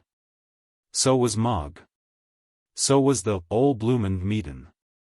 Mog she says, "Oh Lord break is stubborn spirit, but don't 'urt is dear art." That was what she said. Don't 'urt is dear art. An bloke, 13 stun 4. Kneelin' with all his weight on me. Funny, ain't it? Jenny. Oh no. We're so sorry, Mr. Walker. Barbara. Enjoying it frankly. Nonsense. Of course it's funny. Served you right, Bill. You must have done something to him first. Bill. Doggedly. I did what I said I'd do. I spit in his eye. He looks up at the sky and says, "Oh, that I should be found worthy to be spit upon for the gospel's sake." E says, and Mog says, "Glory alleluia." And then E called me brother. And donned me as if I was a kid and E was me mother washin' me a Saturday knot. I ain't just no show with him at all. Arf the street prayed, and the tother arf larfed fit to split theirselves. To Barbara. There. Are you satisfied na? Barbara. Her eyes dancing. Wish I'd been there, Bill. Bill. Yes, you'd a got in a hextra bit talk on me, wouldn't you? Jenny. I'm so sorry, Mr. Walker. Bill. Fiercely. Don't you go bein' sorry for me, you've no call. Listen, there. I broke your jaw. Jenny. No, it didn't hurt me, indeed it didn't, except for a moment. It was only that I was frightened. Bill. I don't want to be forgive be you, or be anybody. What I did I'll pay for. I tried to get me own jaw broke to satisfy you. Jenny. Distressed. Oh no. Bill. Impatiently. Tell why I did, can't you listen to what's bein' told you? All I got be it was bein' made a sight of in the public street for me pains. Well, if I can't satisfy you one way, I can another. Listen, I 'ad 2 quid saved egg in the frost, and I've a pound of it left. A mate mine last week 'ad words with the Judy E's goin' to marry. E give her what for? And E's been fined 15 bob. E 'ad a right to it because they was goin' to be married, but I didn't no right to it you, so put another 5 bob on and call it a pound's worth. He produces a sovereign. Here's the money. Take it, and let's av no more you're forgiven and prayin' and your major jorin' me. Let what I done be done and paid for, and let there be a end of it. Jenny. Oh, I couldn't take it, Mr. Walker. But if you would give a shilling or 2 to poor Rummy Mitchins. You really did hurt her, and she's old. Bill. Contemptuously. Not likely. I'd give her another as soon as look at her. Let her av the lore o' me as she threatened. She ain't forgiven me, not machine what I done to her is not on me mind, what she indicating Barbara. Might call on me conscience, no more than stickin' a pig. It's this Christian game o' yours that I won't av played agin me, this bloomin' forgivin' and noggin' and jorin' that makes a man that sore that is lofts a burden to 'im. I won't av it, I tell you. So take your money and stop throwin' your silly bashed face hup agin me. Jenny. Major, may I take a little of it for the army? Barbara. No, the army is not to be bought. We want your soul, Bill, and we'll take nothing less. Bill. Bitterly. I know. It ain't enough. Me and me few shillin's is not good enough for you. You're a earl's granddaughter, you are. Nothin' less than £100 for you. Undershaft. Come, Barbara. You could do a great deal of good with £100. If you will set this gentleman's mind at ease by taking his £1, I will give the other 99. Bill, astounded by such opulence, instinctively touches his cap. Barbara. Oh, you're too extravagant, Papa. Bill offers 20 pieces of silver. All you need offer is the other 10. That will make the standard price to buy anybody who's for sale. I'm not. And the army's not. To Bill. You'll never have another quiet moment, Bill, until you come round to us. You can't stand out against your salvation. Bill. Sullenly. I can't stand out again music all wrestlers and artful-tongued women. I've offered to pay. I can do no more. Take it or leave it. There it is. He throws the sovereign on the drum, and sits down on the horse trough. The coin fascinates snobby Price, who takes an early opportunity of dropping his cap on it. Mrs. Baines comes from the shelter. She is dressed as a Salvation Army commissioner. She is an earnest-looking woman of about 40, with a caressing, urgent voice, and an appealing manner. Barbara. This is my father, Mrs. Baines. Undershaft comes from the table, taking his hat off with marked civility. Try what you can do with him. He won't listen to me, because he remembers what a fool I was when I was a baby. She leaves them together and chats with Jenny. Mrs. Baines. Have you been shown over the shelter, Mr. Undershaft?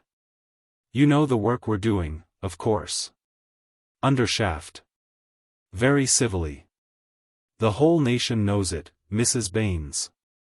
Mrs. Baines. No, sir, the whole nation does not know it, or we should not be crippled as we are for want of money to carry our work through the length and breadth of the land. Let me tell you that there would have been rioting this winter in London but for us. Undershaft. You really think so? Mrs. Baines. I know it. I remember 1886, when you rich gentlemen hardened your hearts against the cry of the poor. They broke the windows of your clubs in Pall Mall. Undershaft. Gleaming with approval of their method. And the Mansion House Fund went up next day from £30,000 to £79,000. I remember quite well. Mrs. Baines.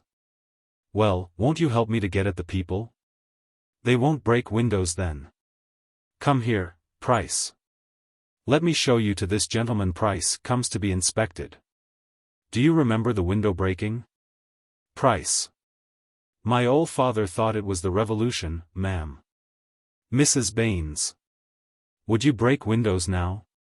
Price. Oh no, ma'am. The windows of even have been opened to me. I know now that the rich man is a sinner like myself. Rummy. Appearing above at the loft door. Snobby Price. Price. What is it? Rummy. Your mother's a skin for you at the other gate in Cripps's Lane. She's heard about your confession. Price turns pale. Mrs. Baines. Go, Mr. Price, and pray with her. Jenny. You can go through the shelter, snobby. Price. To Mrs. Baines. I couldn't face her now, ma'am, with all the weight of my sins fresh on me. Tell her she'll find her son at 'ome, waitin' for her in prayer. He skulks off through the gate, incidentally stealing the sovereign on his way out by picking up his cap from the drum. Mrs. Baines. With swimming eyes. You see how we take the anger and the bitterness against you out of their hearts, Mr. Undershaft. Undershaft. It is certainly most convenient and gratifying to all large employers of labor, Mrs. Baines. Mrs. Baines. Barbara, Jenny, I have good news, most wonderful news. Jenny runs to her. My prayers have been answered. I told you they would, Jenny, didn't I? Jenny. Yes, yes. Barbara. moving nearer to the drum. Have we got money enough to keep the shelter open? Mrs. Baines. I hope we shall have enough to keep all the shelters open. Lord Saxmundham has promised us £5,000. Barbara. Hooray. Jenny. Glory. Mrs. Baines. If. Barbara. If. If what? Mrs. Baines. If 5 other gentlemen will give 1,000 each to make it up to 10,000. Barbara. Who is Lord Saxmundham? I never heard of him. Undershaft. Who has pricked up his ears at the peer's name, and is now watching Barbara curiously. A new creation, my dear. You have heard of Sir Horace Bodger? Barbara. Bodger. Do you mean the distiller? Bodger's whiskey. Undershaft. That is the man. He is one of the greatest of our public benefactors. He restored the cathedral at Hakington. They made him a baronet for that. He gave £500,000 to the funds of his party, they made him a baron for that. Surely. What will they give him for the 5,000? Undershaft. There is nothing left to give him. So the 5,000, I should think, is to save his soul. Mrs. Baines. Heaven grant it may. Oh, Mr. Undershaft, you have some very rich friends. Can't you help us towards the other 5,000? We are going to hold a great meeting this afternoon at the Assembly Hall in the Mile End Road. If I could only announce that one gentleman had come forward to support Lord Saxmundham, others would follow. Don't you know somebody? Couldn't you? Wouldn't you? Her eyes fill with tears. Oh, think of those poor people, Mr. Undershaft, think of how much it means to them, and how little to a great man like you. Undershaft. Sardonically gallant. Mrs. Baines, you are irresistible. I can't disappoint you, and I can't deny myself the satisfaction of making Bodger pay up. You shall have your £5,000. Mrs. Baines. Thank God. Undershaft. You don't thank me? Mrs. Baines. Oh, sir, don't try to be cynical, don't be ashamed of being a good man. The Lord will bless you abundantly. And our prayers will be like a strong fortification round you all the days of your life. With a touch of caution. You will let me have the cheque to show at the meeting, won't you? Jenny, go in and fetch a pen and ink. Jenny runs to the shelter door. Undershaft. Do not disturb Miss Hill, I have a fountain pen. Jenny halts. He sits at the table and writes the cheque. Cusins rises to make more room for him. They all watch him silently. Bill. Cynically, aside to Barbara, his voice and accent horribly debased. What pros salvation na? Barbara. Stop. Undershaft stops writing, they all turn to her in surprise. Mrs. Baines, are you really going to take this money? Mrs. Baines. Astonished. Why not, dear? Barbara. Why not? Do you know what my father is? Have you forgotten that Lord Saxmundham is Bodger the whiskey man? Do you remember how we implored the county council to stop him from writing Bodger's whiskey in letters of fire against the sky? So that the poor drink-ruined creatures on the embankment could not wake up from their snatches of sleep without being reminded of their deadly thirst by that wicked sky sign? Do you know that the worst thing I have had to fight here is not the devil, but Bodger, Bodger, Bodger, with his whiskey, his distilleries, and his tied houses? Are you going to make our shelter another tied house for him, and ask me to keep it? Bill. Rotten drunken whiskey it is too. Mrs. Baines. Dear Barbara, Lord Saxmundham has a soul to be saved like any of us. If heaven has found the way to make a good use of his money, are we to set ourselves up against the answer to our prayers? Barbara. I know he has a soul to be saved. Let him come down here, and I'll do my best to help him to his salvation. But he wants to send his check down to buy us, and go on being as wicked as ever. Undershaft. With a reasonableness which Cusins alone perceives to be ironical. My dear Barbara, alcohol is a very necessary article. It heals the sick. Barbara. It does nothing of the sort. Undershaft. Well, it assists the doctor, that is perhaps a less questionable way of putting it. It makes life bearable to millions of people who could not endure their existence if they were quite sober. It enables Parliament to do things at 11 at night that no sane person would do at 11 in the morning. Is it Bodger's fault that this inestimable gift is deplorably abused by less than 1% of the poor? He turns again to the table, signs the check, and crosses it. Mrs. Baines.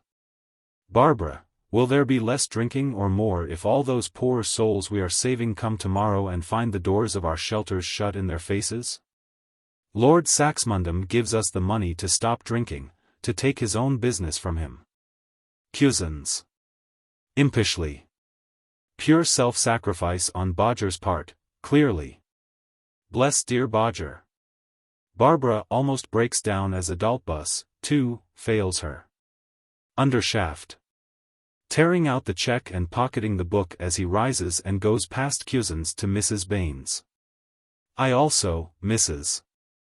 Baines, may claim a little disinterestedness. Think of my business. Think of the widows and orphans.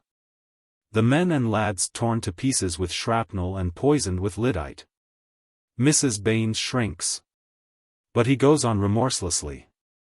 The oceans of blood, not one drop of which is shed in a really just cause. The ravaged crops. The peaceful peasants forced, women and men, to till their fields under the fire of opposing armies on pain of starvation. The bad blood of the fierce little cowards at home who egg on others to fight for the gratification of their national vanity. All this makes money for me. I am never richer, never busier than when the papers are full of it. Well, it is your work to preach peace on earth and goodwill to men. Mrs. Baines's face lights up again. Every convert you make is a vote against war. Her lips move in prayer. Yet I give you this money to help you to hasten my own commercial ruin.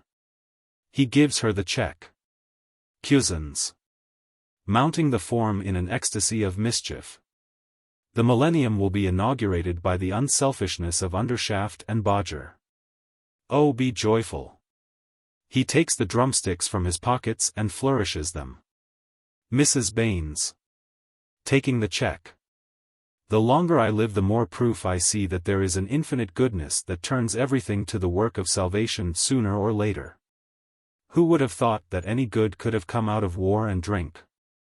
And yet their prophets are brought today to the feet of salvation to do its blessed work. She is affected to tears. Jenny. Running to Mrs. Baines and throwing her arms round her. Oh dear. How blessed, how glorious it all is. Cusins. In a convulsion of irony. Let us seize this unspeakable moment. Let us march to the great meeting at once. Excuse me just an instant. He rushes into the shelter. Jenny takes her tambourine from the drum head. Mrs. Baines. Mr. Undershaft, have you ever seen 1,000 people fall on their knees with one impulse and pray? Come with us to the meeting. Barbara shall tell them that the army is saved, and saved through you. Cusins. Returning impetuously from the shelter with a flag and a trombone, and coming between Mrs. Baines and Undershaft. You shall carry the flag down the first street, Mrs. Baines. He gives her the flag. Mr. Undershaft is a gifted trombonist, he shall intone an Olympian diapason to the West Ham Salvation March. Aside to Undershaft, as he forces the trombone on him. Blow, Machiavelli, blow. Undershaft. Aside to him, as he takes the trombone. The trumpet in Zion. Cusins rushes to the drum, which he takes up and puts on. Undershaft continues, aloud. I will do my best. I could vamp a bass if I knew the tune. Cusins. It is a wedding chorus from one of Donizetti's operas, but we have converted it. We convert everything to good here, including Bodger. You remember the chorus. For the immense rejoicing, immenso jubilo, immenso jubilo. With drum obbligato. Rum tum ti tum tum, tum tum ti ta. Barbara. Dolly, you are breaking my heart. Cusins. What is a broken heart more or less here? Dionysus Undershaft has descended. I am possessed. Mrs. Baines. Come, Barbara, I must have my dear Major to carry the flag with me. Jenny.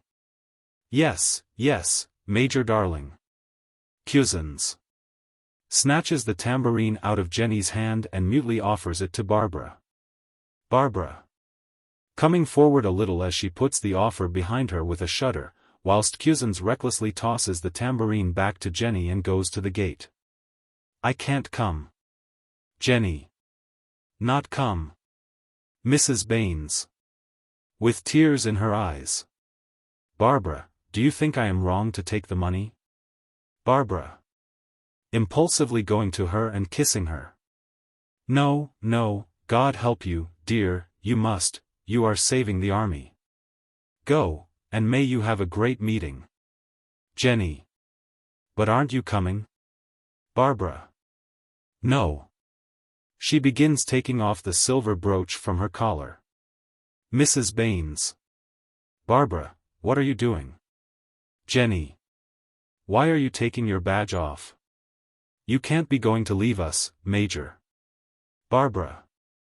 Quietly. Father, come here. Undershaft. Coming to her. My dear. Seeing that she is going to pin the badge on his collar, he retreats to the penthouse in some alarm. Barbara. Following him. Don't be frightened.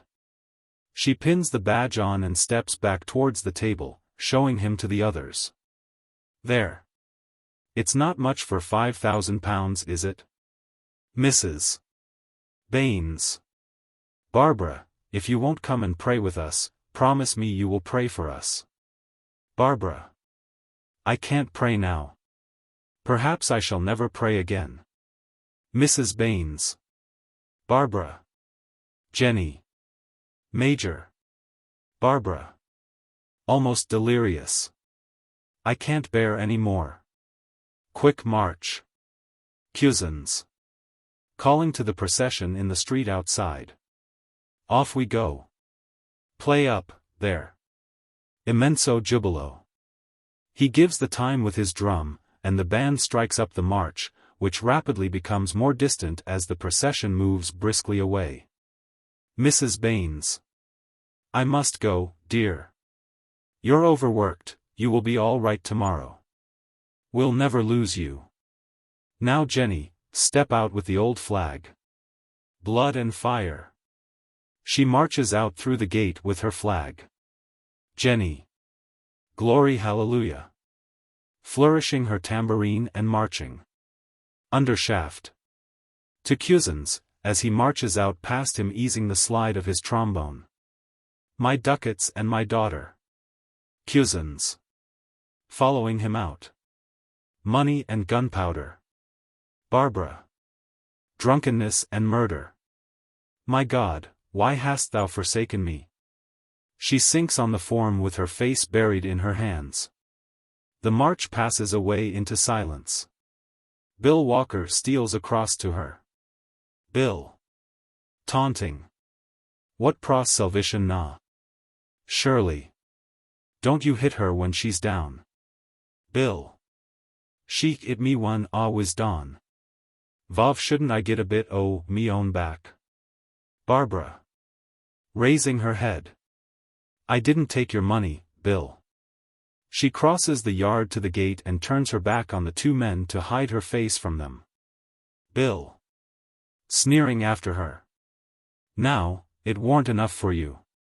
Turning to the drum, he misses the money. Ello. If you ain't took it someone else az. Worse it gorn. Blame me if Jenny ill didn't take it arter all. Rummy. Screaming at him from the loft. You lie, you dirty blackguard. Snobby Price pinched it off the drum when he took his cap. I was air all the time and see him do it. Bill. What? Stole my money. Vov, didn't you call thief on him, you silly old mucker you? Rummy. To serve you at 4, hittin' me across the face. It's cost wipe hand, that az. Raising a paean of squalid triumph. I done you. I'm even with you. I've added ought oh, why. Bill snatches up Shirley's mug and hurls it at her. She slams the loft door and vanishes. The mug smashes against the door and falls in fragments. Bill. Beginning to chuckle. Tell us, ol' man, what o'clock this moron was it when him as they call Snobby Pross was sieved? Barbara. Turning to him more composedly, and with unspoiled sweetness. About 12:30, Bill. And he pinched your pound at 1:45. I know. Well, you can't afford to lose it. I'll send it to you. Bill. His voice and accent suddenly improving. Not if I was to starve for it. I ain't to be bought. Surely. Ain't you? You'd sell yourself to the devil for a pint o' beer, only there ain't no devil to make the offer. Bill. Unshamed. So I would, mate, and often, av, cheerful. But she can't buy me. Approaching Barbara. You wanted my soul, did you? Well, you ain't got it. Barbara. I nearly got it, Bill. But we've sold it back to you for £10,000. Surely. And dear at the money. Barbara. No, Peter, it was worth more than money. Bill. Salvation proof. It's no good, you can't get round me nah. I don't believe in it, and I've seen today that I was right. Going. So long, old soup kitchener.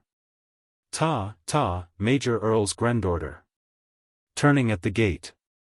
What Pross Salvation na? Snobby Pross. Ha. Barbara.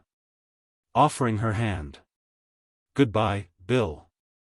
Bill. Taken aback, half plucks his cap off then shoves it on again defiantly.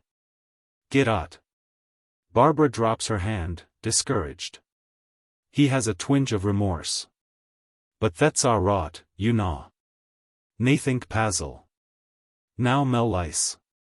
So long, Judy. He goes. Barbara. No malice. So long, Bill. Shirley. Shaking his head. You make too much of him, miss, in your innocence. Barbara. Going to him. Peter, I'm like you now. Cleaned out, and lost my job. Shirley. You've youth and hope. That's too better than me. That's hope for you. Barbara. I'll get you a job, Peter, the youth will have to be enough for me. She counts her money. I have just enough left for 2 teas at Lockhart's, a Roden Doss for you, and my tram and bus home. He frowns and rises with offended pride. She takes his arm. Don't be proud, Peter, it's sharing between friends. And promise me you'll talk to me and not let me cry. She draws him towards the gate. Surely. Well, I'm not accustomed to talk to the like of you. Barbara. Urgently. Yes, you must talk to me. Tell me about Tom Paine's books and Bradlaugh's lectures. Come along. Shirley. If you would only read Tom Paine in the proper spirit, miss. They go out through the gate together. Act. Chapter 3. Next day after lunch, Lady Britomart is writing in the library in Wilton Crescent. Sarah is reading in the armchair near the window. Barbara, in ordinary dress, pale and brooding, is on the settee. Charlie Lomax enters. Coming forward between the settee and the writing table, he starts on seeing Barbara fashionably attired and in low spirits. Lomax. You've left off your uniform. Barbara says nothing. But an expression of pain passes over her face. Lady Britomart. Warning him in low tones to be careful. Charles. Lomax. Much concerned, sitting down sympathetically on the settee beside Barbara. I'm awfully sorry, Barbara. You know I helped you all I could with the concertina and so forth. Momentously. Still, I have never shut my eyes to the fact that there is a certain amount of tosh about the Salvation Army. Now the claims of the Church of England. Lady Britomart. That's enough, Charles. Speak of something suited to your mental capacity. Lomax. But surely the Church of England is suited to all our capacities. Barbara. Pressing his hand. Thank you for your sympathy, Charlie. Now go and spoon with Sarah. Lomax. Rising and going to Sarah. How is my onus today? Sarah. I wish you wouldn't tell Charlie to do things, Barbara. He always comes straight and does them. Charlie, we're going to the works at Perivalli St. Andrews this afternoon. Lomax. What works? Sarah. The cannon works. Lomax. What? Your governor's shop. Sarah. Yes. Lomax. Oh, I say. Cusins enters in poor condition. He also starts visibly when he sees Barbara without her uniform. Barbara. I expected you this morning, Dolly. Didn't you guess that? Cusins. Sitting down beside her. I'm sorry. I have only just breakfasted. Sarah. But we've just finished lunch. Barbara. Have you had one of your bad nights? Cusins. No, I had rather a good night, in fact, one of the most remarkable nights I have ever passed. Barbara. The meeting? Cusins. No, after the meeting. Lady Britomart. You should have gone to bed after the meeting. What were you doing? Cusins. Drinking. Lady Britomart. Adolphus. Sarah. Dolly. Barbara. Dolly. Lomax. Oh, I say. Lady Britomart. What were you drinking, may I ask? Cusins. A most devilish kind of Spanish Burgundy, warranted free from added alcohol, a temperance Burgundy in fact. Its richness in natural alcohol made any addition superfluous. Barbara. Are you joking, Dolly? Cusins. Patiently. No. I have been making a night of it with the nominal head of this household, that is all. Lady Britomart. Andrew made you drunk. Cusins. No, he only provided the wine. I think it was Dionysus who made me drunk. To Barbara. I told you I was possessed. Lady Britomart. You're not sober yet. Go home to bed at once. Cusins. I have never before ventured to reproach you, Lady Brit, but how could you marry the Prince of Darkness? Lady Britomart. It was much more excusable to marry him than to get drunk with him. That is a new accomplishment of Andrew's, by the way. He usedn't to drink. Cusins. He doesn't now. He only sat there and completed the wreck of my moral basis, the rout of my convictions, the purchase of my soul. He cares for you, Barbara. That is what makes him so dangerous to me. Barbara. That has nothing to do with it, Dolly. There are larger loves and diviner dreams than the fireside ones. You know that, don't you? Cusins. Yes, that is our understanding. I know it. I hold to it. Unless he can win me on that holier ground he may amuse me for a while, but he can get no deeper hold, strong as he is. Barbara. Keep to that, and the end will be right. Now tell me what happened at the meeting. Cusins. It was an amazing meeting. Mrs. Baines almost died of emotion. Jenny Hill went stark mad with hysteria. The Prince of Darkness played his trombone like a madman, its brazen roarings were like the laughter of the damned.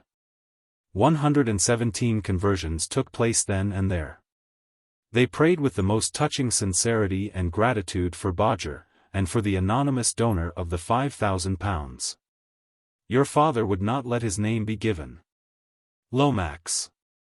That was rather fine of the old man, you know. Most chaps would have wanted the advertisement. Cusins. He said all the charitable institutions would be down on him like kites on a battlefield if he gave his name. Lady Britomart. That's Andrew all over. He never does a proper thing without giving an improper reason for it. Cusins. He convinced me that I have all my life been doing improper things for proper reasons. Lady Britomart. Adolphus, now that Barbara has left the Salvation Army, you had better leave it too. I will not have you playing that drum in the streets. Cusins. Your orders are already obeyed, Lady Brit. Barbara. Dolly, were you ever really in earnest about it?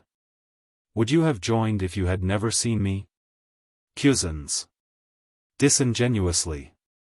Well, possibly, as a collector of religions. Lomax. Cunningly. Not as a drummer, though, you know. You are a very clear-headed brainy chap, Dolly. And it must have been apparent to you that there is a certain amount of tosh about. Lady Britomart. Charles, if you must drivel, drivel like a grown-up man and not like a schoolboy. Lomax. Out of countenance. Well, drivel is drivel, don't you know, whatever a man's age. Lady Britomart. In good society in England, Charles, men drivel at all ages by repeating silly formulas with an air of wisdom. Schoolboys make their own formulas out of slang, like you. When they reach your age, and get political private secretaryships and things of that sort, they drop slang and get their formulas out of the Spectator or the Times. You had better confine yourself to the Times. You will find that there is a certain amount of tosh about the Times, but at least its language is reputable. Lomax. Overwhelmed. You are so awfully strong-minded, Lady Brit. Lady Britomart. Rubbish. Morrison comes in. What is it? Morrison. If you please, my lady, Mr. Undershaft has just drove up to the door. Lady Britomart. Well, let him in. Morrison hesitates. What's the matter with you?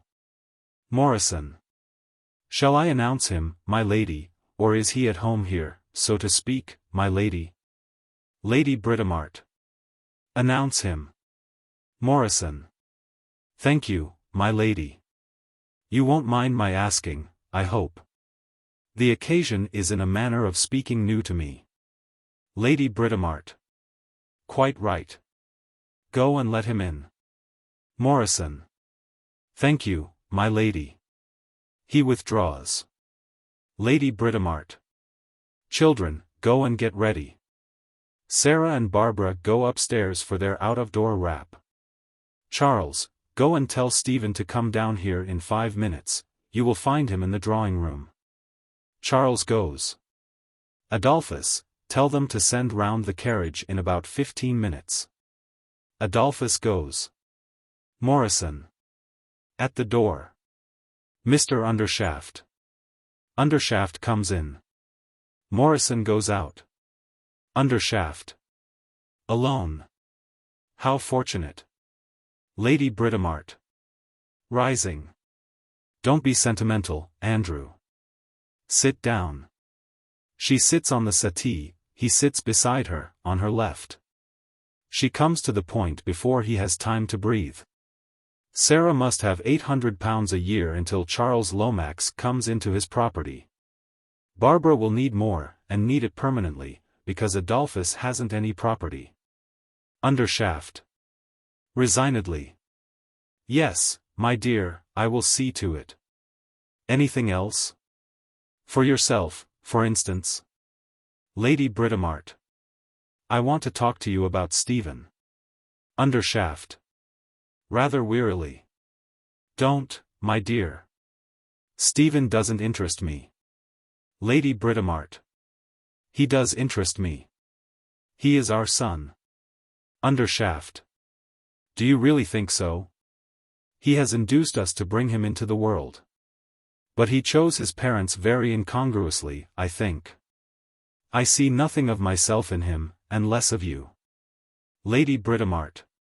Andrew, Stephen is an excellent son, and a most steady, capable, high-minded young man. You are simply trying to find an excuse for disinheriting him. Undershaft. My dear Biddy, the Undershaft tradition disinherits him. It would be dishonest of me to leave the cannon foundry to my son. Lady Britomart. It would be most unnatural and improper of you to leave it to anyone else, Andrew. Do you suppose this wicked and immoral tradition can be kept up forever?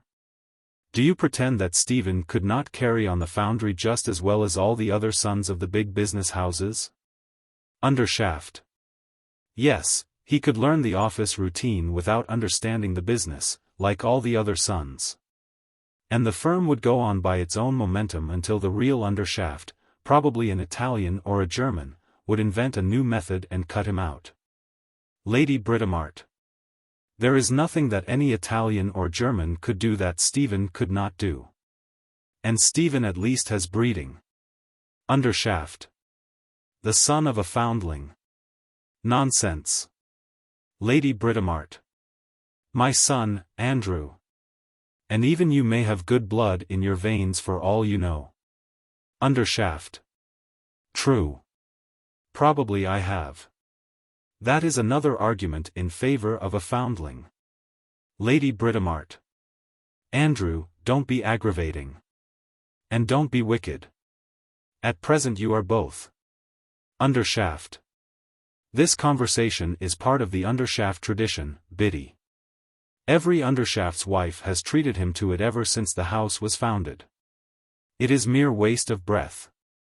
If the tradition be ever broken it will be for an abler man than Stephen. Lady Britomart. Pouting. Then go away. Undershaft. Deprecatory. Go away. Lady Britomart. Yes, go away. If you will do nothing for Stephen, you are not wanted here. Go to your foundling, whoever he is, and look after him. Undershaft. The fact is, Biddy. Lady Britomart. Don't call me Biddy. I don't call you Andy. Undershaft. I will not call my wife Britomart, it is not good sense. Seriously, my love, the Undershaft tradition has landed me in a difficulty. I am getting on in years. And my partner Lazarus has at last made a stand and insisted that the succession must be settled one way or the other, and of course he is quite right. You see, I haven't found a fit successor yet. Lady Britomart. Obstinately. There is Stephen. Undershaft. That's just it, all the foundlings I can find are exactly like Stephen. Lady Britomart. Andrew. Undershaft. I want a man with no relations and no schooling, that is, a man who would be out of the running altogether if he were not a strong man. And I can't find him. Every blessed foundling nowadays is snapped up in his infancy by Barnardo homes, or school board officers, or boards of guardians. And if he shows the least ability, he is fastened on by schoolmasters, trained to win scholarships like a racehorse, crammed with second-hand ideas. Drilled and disciplined in docility and what they call good taste, and lamed for life so that he is fit for nothing but teaching.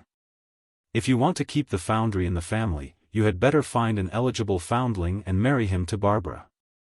Lady Britomart. Ah. Barbara. Your pet. You would sacrifice Stephen to Barbara. Undershaft. Cheerfully. And you, my dear, would boil Barbara to make soup for Stephen. Lady Britomart. Andrew, this is not a question of our likings and dislikings, it is a question of duty. It is your duty to make Stephen your successor. Undershaft. Just as much as it is your duty to submit to your husband. Come, Biddy. These tricks of the governing class are of no use with me. I am one of the governing class myself. And it is waste of time giving tracts to a missionary. I have the power in this matter, and I am not to be humbugged into using it for your purposes. Lady Britomart. Andrew, you can talk my head off, but you can't change wrong into right. And your tie is all on one side. Put it straight. Undershaft. Disconcerted. It won't stay unless it's pinned. He fumbles at it with childish grimaces. Stephen comes in. Stephen. At the door. I beg your pardon, about to retire. Lady Britomart. No, come in, Stephen. Stephen comes forward to his mother's writing table. Undershaft. Not very cordially. Good afternoon. Stephen. Coldly. Good afternoon. Undershaft. To Lady Britomart. He knows all about the tradition, I suppose? Lady Britomart. Yes. To Stephen. It is what I told you last night, Stephen. Undershaft. Sulkily. I understand you want to come into the canon business. Stephen. I go into trade. Certainly not. Undershaft. Opening his eyes, greatly eased in mind and manner. Oh. In that case. Lady Britomart. Canons are not trade, Stephen. They are enterprise. Stephen. I have no intention of becoming a man of business in any sense. I have no capacity for business and no taste for it. I intend to devote myself to politics. Undershaft. Rising. My dear boy, this is an immense relief to me. And I trust it may prove an equally good thing for the country. I was afraid you would consider yourself disparaged and slighted. He moves towards Stephen as if to shake hands with him. Lady Britomart. Rising and interposing. Stephen, I cannot allow you to throw away an enormous property like this. Stephen. Stiffly. Mother, there must be an end of treating me as a child, if you please. Lady Britomart recoils, deeply wounded by his tone. Until last night I did not take your attitude seriously, because I did not think you meant it seriously. But I find now that you left me in the dark as to matters which you should have explained to me years ago. I am extremely hurt and offended. Any further discussion of my intentions had better take place with my father, as between one man and another. Lady Britomart. Stephen. She sits down again, and her eyes fill with tears. Undershaft. With grave compassion. You see, my dear, it is only the big men who can be treated as children. Stephen. I am sorry, mother, that you have forced me. Undershaft. Stopping him. Yes, yes, yes, yes, that's all right, Stephen. She won't interfere with you any more, your independence is achieved, you have won your latchkey. Don't rub it in, and above all, don't apologize. He resumes his seat. Now what about your future, as between one man and another, I beg your pardon, Biddy, as between two men and a woman. Lady Britomart. Who has pulled herself together strongly. I quite understand, Stephen. By all means go your own way if you feel strong enough. Stephen sits down magisterially in the chair at the writing table with an air of affirming his majority. Undershaft. It is settled that you do not ask for the succession to the canon business. Stephen. I hope it is settled that I repudiate the canon business. Undershaft. Come, come. Don't be so devilishly sulky, it's boyish. Freedom should be generous. Besides, I owe you a fair start in life in exchange for disinheriting you. You can't become Prime Minister all at once. Haven't you a turn for something? What about literature, art and so forth? Stephen. I have nothing of the artist about me, either in faculty or character, thank heaven. Undershaft. A philosopher, perhaps?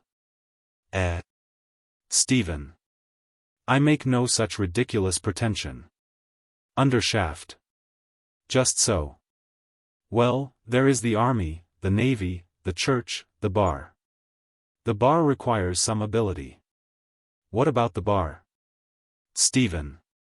I have not studied law. And I am afraid I have not the necessary push, I believe that is the name barristers give to their vulgarity, for success in pleading. Undershaft. Rather a difficult case, Stephen. Hardly anything left but the stage, is there? Stephen makes an impatient movement. Well, come. Is there anything you know or care for? Stephen. Rising and looking at him steadily. I know the difference between right and wrong. Undershaft. Hugely tickled. You don't say so. What? No capacity for business, no knowledge of law, no sympathy with art, no pretension to philosophy. Only a simple knowledge of the secret that has puzzled all the philosophers, baffled all the lawyers, muddled all the men of business, and ruined most of the artists, the secret of right and wrong. Why, man, you're a genius, master of masters, a god. At 24, too. Stephen. Keeping his temper with difficulty. You are pleased to be facetious. I pretend to nothing more than any honorable English gentleman claims as his birthright. He sits down angrily. Undershaft. Oh, that's everybody's birthright. Look at poor little Jenny Hill, the Salvation lassie. She would think you were laughing at her if you asked her to stand up in the street and teach grammar or geography or mathematics or even drawing-room dancing. But it never occurs to her to doubt that she can teach morals and religion. You are all alike, you respectable people. You can't tell me the bursting strain of a 10-inch gun, which is a very simple matter, but you all think you can tell me the bursting strain of a man under temptation. You daren't handle high explosives, but you're all ready to handle honesty and truth and justice and the whole duty of man, and kill one another at that game. What a country! What a world! Lady Britomart. Uneasily. What do you think he had better do, Andrew? Undershaft. Oh, just what he wants to do. He knows nothing, and he thinks he knows everything. That points clearly to a political career. Get him a private secretaryship to someone who can get him an under-secretaryship, and then leave him alone. He will find his natural and proper place in the end on the Treasury bench. Stephen. Springing up again. I am sorry, sir, that you force me to forget the respect due to you as my father. I am an Englishman, and I will not hear the government of my country insulted. He thrusts his hands in his pockets, and walks angrily across to the window. Undershaft. With a touch of brutality. The government of your country. I am the government of your country, I, and Lazarus. Do you suppose that you and half a dozen amateurs like you, sitting in a row in that foolish gabble shop, can govern Undershaft and Lazarus? No, my friend, you will do what pays us. You will make war when it suits us, and keep peace when it doesn't. You will find out that trade requires certain measures when we have decided on those measures. When I want anything to keep my dividends up, you will discover that my want is a national need. When other people want something to keep my dividends down, you will call out the police and military. And in return you shall have the support and applause of my newspapers, and the delight of imagining that you are a great statesman. Government of your country. Be off with you, my boy, and play with your caucuses and leading articles and historic parties and great leaders and burning questions and the rest of your toys. I am going back to my counting house to pay the piper and call the tune. Stephen. Actually smiling, and putting his hand on his father's shoulder with indulgent patronage. Really, my dear father, it is impossible to be angry with you. You don't know how absurd all this sounds to me. You are very properly proud of having been industrious enough to make money. And it is greatly to your credit that you have made so much of it. But it has kept you in circles where you are valued for your money and deferred to for it. Instead of in the doubtless very old-fashioned and behind-the-times public school and university where I formed my habits of mind. It is natural for you to think that money governs England. But you must allow me to think I know better. Undershaft. And what does govern England, pray? Stephen. Character, father, character. Undershaft. Whose character? Yours or mine? Stephen. Neither yours nor mine, father, but the best elements in the English national character. Undershaft. Stephen, I've found your profession for you. You're a born journalist.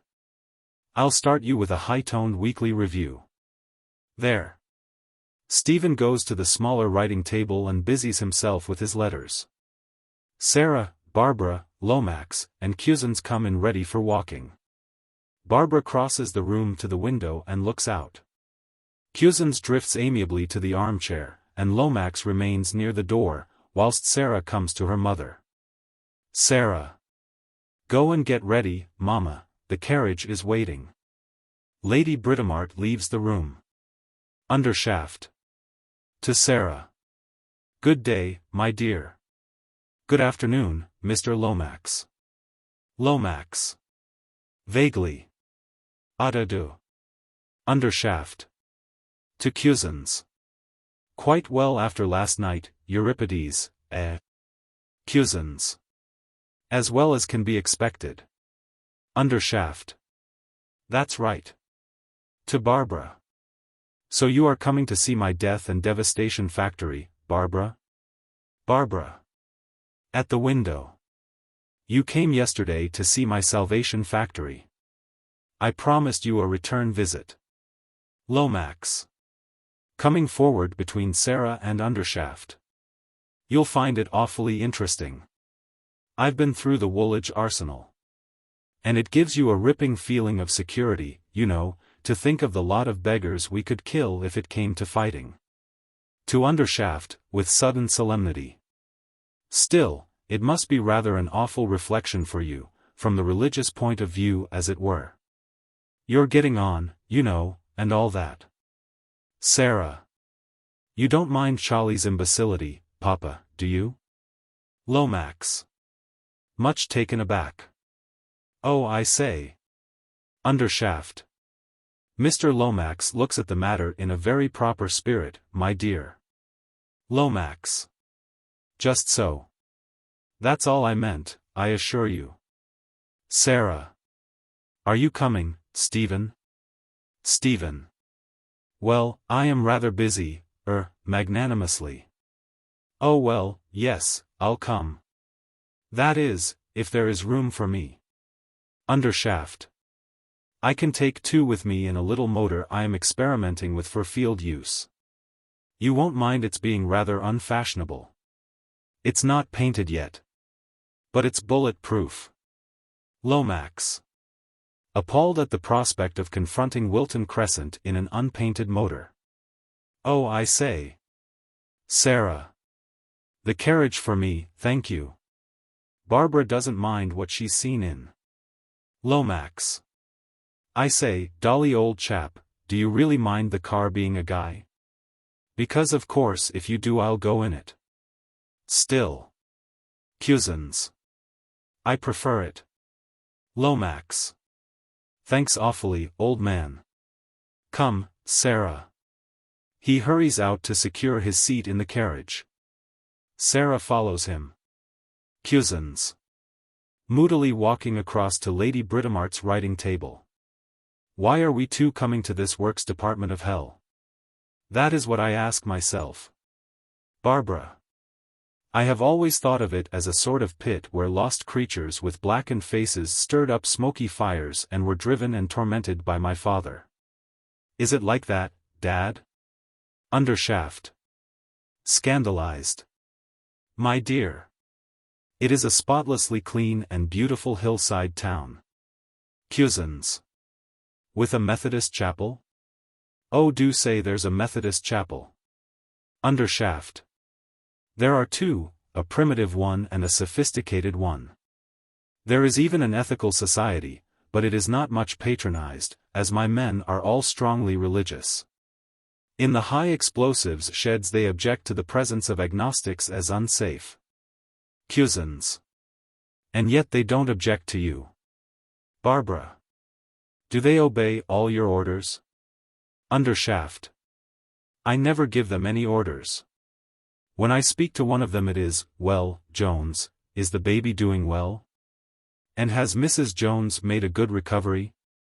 Nicely, thank you, sir. And that's all. Cusins. But Jones has to be kept in order. How do you maintain discipline among your men? Undershaft. I don't. They do. You see, the one thing Jones won't stand is any rebellion from the man under him, or any assertion of social equality between the wife of the man with 4 shillings a week less than himself and Mrs. Jones. Of course they all rebel against me, theoretically. Practically, every man of them keeps the man just below him in his place. I never meddle with them. I never bully them. I don't even bully Lazarus. I say that certain things are to be done, but I don't order anybody to do them. I don't say, mind you, that there is no ordering about and snubbing and even bullying. The men snub the boys and order them about, the carmen snub the sweepers, the artisans snub the unskilled laborers, the foremen drive and bully both the laborers and artisans. The assistant engineers find fault with the foremen, the chief engineers drop on the assistants, the departmental managers worry the chiefs. And the clerks have tall hats and hymnbooks and keep up the social tone by refusing to associate on equal terms with anybody. The result is a colossal profit, which comes to me. Cusins. Revolted. You really are well, what I was saying yesterday. Barbara. What was he saying yesterday? Undershaft. Never mind, my dear. He thinks I have made you unhappy. Have I? Barbara. Do you think I can be happy in this vulgar silly dress? I. Who have worn the uniform. Do you understand what you have done to me? Yesterday I had a man's soul in my hand. I set him in the way of life with his face to salvation. But when we took your money he turned back to drunkenness and derision. With intense conviction. I will never forgive you that. If I had a child, and you destroyed its body with your explosives, if you murdered Dolly with your horrible guns, I could forgive you if my forgiveness would open the gates of heaven to you. But to take a human soul from me, and turn it into the soul of a wolf. That is worse than any murder. Undershaft. Does my daughter despair so easily? Can you strike a man to the heart and leave no mark on him? Barbara. Her face lighting up. Oh, you are right, he can never be lost now, where was my faith? Cusins. Oh, clever devil. Barbara. You may be a devil, but God speaks through you sometimes. She takes her father's hands and kisses them. You have given me back my happiness, I feel it deep down now, though my spirit is troubled. Undershaft. You have learnt something. That always feels at first as if you had lost something. Barbara. Well, take me to the factory of death, and let me learn something more. There must be some truth or other behind all this frightful irony. Come, Dolly. She goes out. Cusins. My guardian angel. To Undershaft. Avant. He follows Barbara. Stephen. Quietly, at the writing table. You must not mind Cusins, father. He is a very amiable good fellow. But he is a Greek scholar and naturally a little eccentric. Undershaft. Ah, quite so. Thank you, Stephen. Thank you. He goes out. Stephen smiles patronizingly. buttons his coat responsibly, and crosses the room to the door. Lady Britomart, dressed for out of doors, opens it before he reaches it. She looks round for the others, looks at Stephen, and turns to go without a word. Stephen. Embarrassed. Mother. Lady Britomart. Don't be apologetic, Stephen. And don't forget that you have outgrown your mother. She goes out.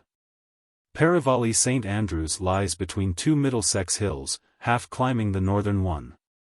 It is an almost smokeless town of white walls, roofs of narrow green slates or red tiles, tall trees, domes, campaniles, and slender chimney shafts, beautifully situated and beautiful in itself. The best view of it is obtained from the crest of a slope about half a mile to the east, where the high explosives are dealt with. The foundry lies hidden in the depths between, the tops of its chimneys sprouting like huge skittles into the middle distance. Across the crest runs a platform of concrete, with a parapet which suggests a fortification, because there is a huge cannon of the obsolete Woolwich infant pattern peering across it at the town. The cannon is mounted on an experimental gun carriage, possibly the original model of the undershaft disappearing rampart gun alluded to by Stephen. The parapet has a high step inside which serves as a seat. Barbara is leaning over the parapet, looking towards the town. On her right is the cannon. On her left the end of a shed raised on piles, with a ladder of 3 or 4 steps up to the door, which opens outwards and has a little wooden landing at the threshold, with a fire bucket in the corner of the landing. The parapet stops short of the shed, leaving a gap which is the beginning of the path down the hill through the foundry to the town. Behind the cannon is a trolley carrying a huge conical bombshell, with a red band painted on it. Further from the parapet, on the same side, is a deck chair, near the door of an office, which, like the sheds, is of the lightest possible construction. Cusins arrives by the path from the town. Barbara. Well? Cusins. Not a ray of hope. Everything perfect, wonderful, real. It only needs a cathedral to be a heavenly city instead of a hellish one. Barbara. Have you found out whether they have done anything for old Peter Shirley? Cusins. They have found him a job as gatekeeper and timekeeper. He's frightfully miserable. He calls the timekeeping brainwork, and says he isn't used to it. And his gate lodge is so splendid that he's ashamed to use the rooms, and skulks in the scullery. Barbara. Poor Peter. Stephen arrives from the town. He carries a field glass. Stephen. Enthusiastically. Have you two seen the place? Why did you leave us? Cusins.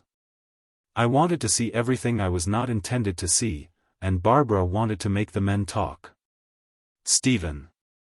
Have you found anything discreditable? Cusins. No. They call him Dandy Andy and are proud of his being a cunning old rascal.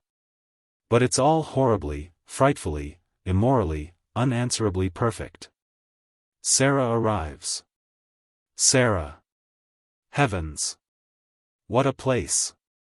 She crosses to the trolley. Did you see the nursing home? She sits down on the shell.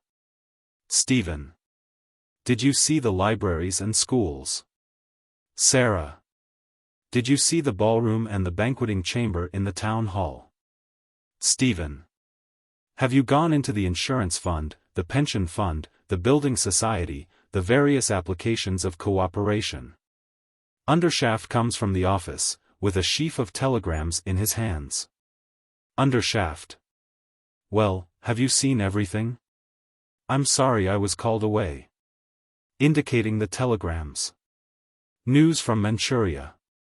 Stephen. Good news, I hope. Undershaft. Very. Stephen. Another Japanese victory? Undershaft. Oh, I don't know. Which side wins does not concern us here. No, the good news is that the aerial battleship is a tremendous success. At the first trial it has wiped out a fort with 300 soldiers in it. Cusins. From the platform. Dummy soldiers? Undershaft. No, the real thing. Cusins and Barbara exchange glances. Then Cusins sits on the step and buries his face in his hands. Barbara gravely lays her hand on his shoulder, and he looks up at her in a sort of whimsical desperation. Well, Stephen, what do you think of the place? Stephen. Oh, magnificent. A perfect triumph of organization.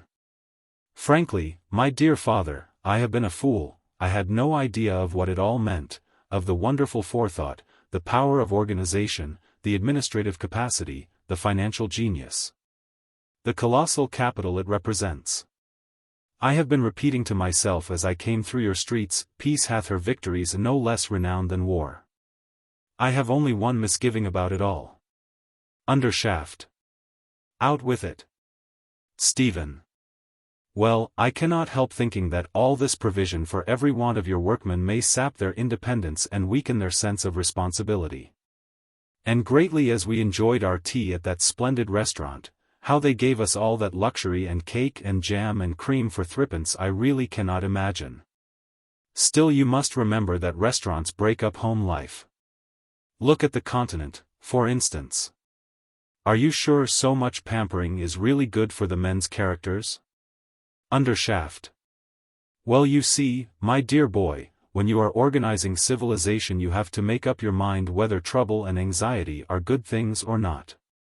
If you decide that they are, then, I take it, you simply don't organize civilization, and there you are, with trouble and anxiety enough to make us all angels.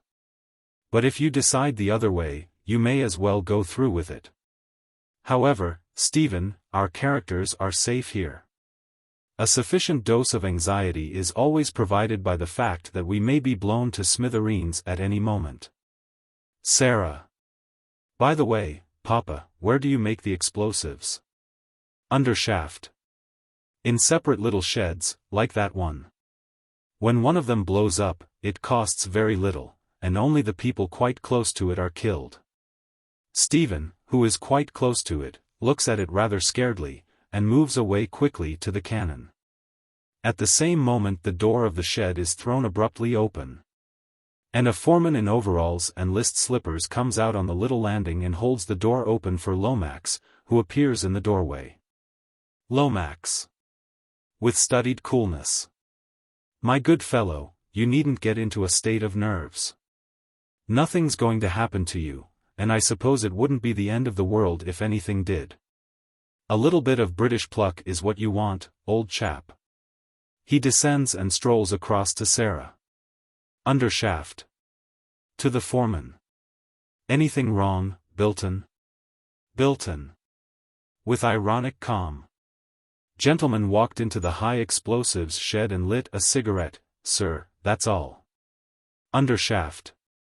Ah, quite so. To Lomax. Do you happen to remember what you did with the match? Lomax. Oh come. I'm not a fool. I took jolly good care to blow it out before I chucked it away. Undershaft. The top of it was red hot inside, sir. Lomax. Well, suppose it was. I didn't chuck it into any of your messes. Undershaft. Think no more of it, Mr. Lomax. By the way, would you mind lending me your matches? Lomax. Offering his box. Certainly. Undershaft. Thanks. He pockets the matches. Lomax. Lecturing to the company generally. You know, these high explosives don't go off like gunpowder, except when they're in a gun. When they're spread loose, you can put a match to them without the least risk, they just burn quietly like a bit of paper. Warming to the scientific interest of the subject. Did you know that, Undershaft? Have you ever tried? Undershaft.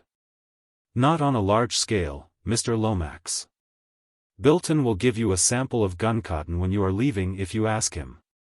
You can experiment with it at home. Bilton looks puzzled. Sarah. Bilton will do nothing of the sort, Papa. I suppose it's your business to blow up the Russians and Japs. But you might really stop short of blowing up poor Charlie. Bilton gives it up and retires into the shed. Lomax. My honest, there is no danger. He sits beside her on the shell. Lady Britomart arrives from the town with a bouquet. Lady Britomart. Coming impetuously between Undershaft and the deck chair. Andrew, you shouldn't have let me see this place. Undershaft. Why, my dear? Lady Britomart. Never mind why, you shouldn't have, that's all.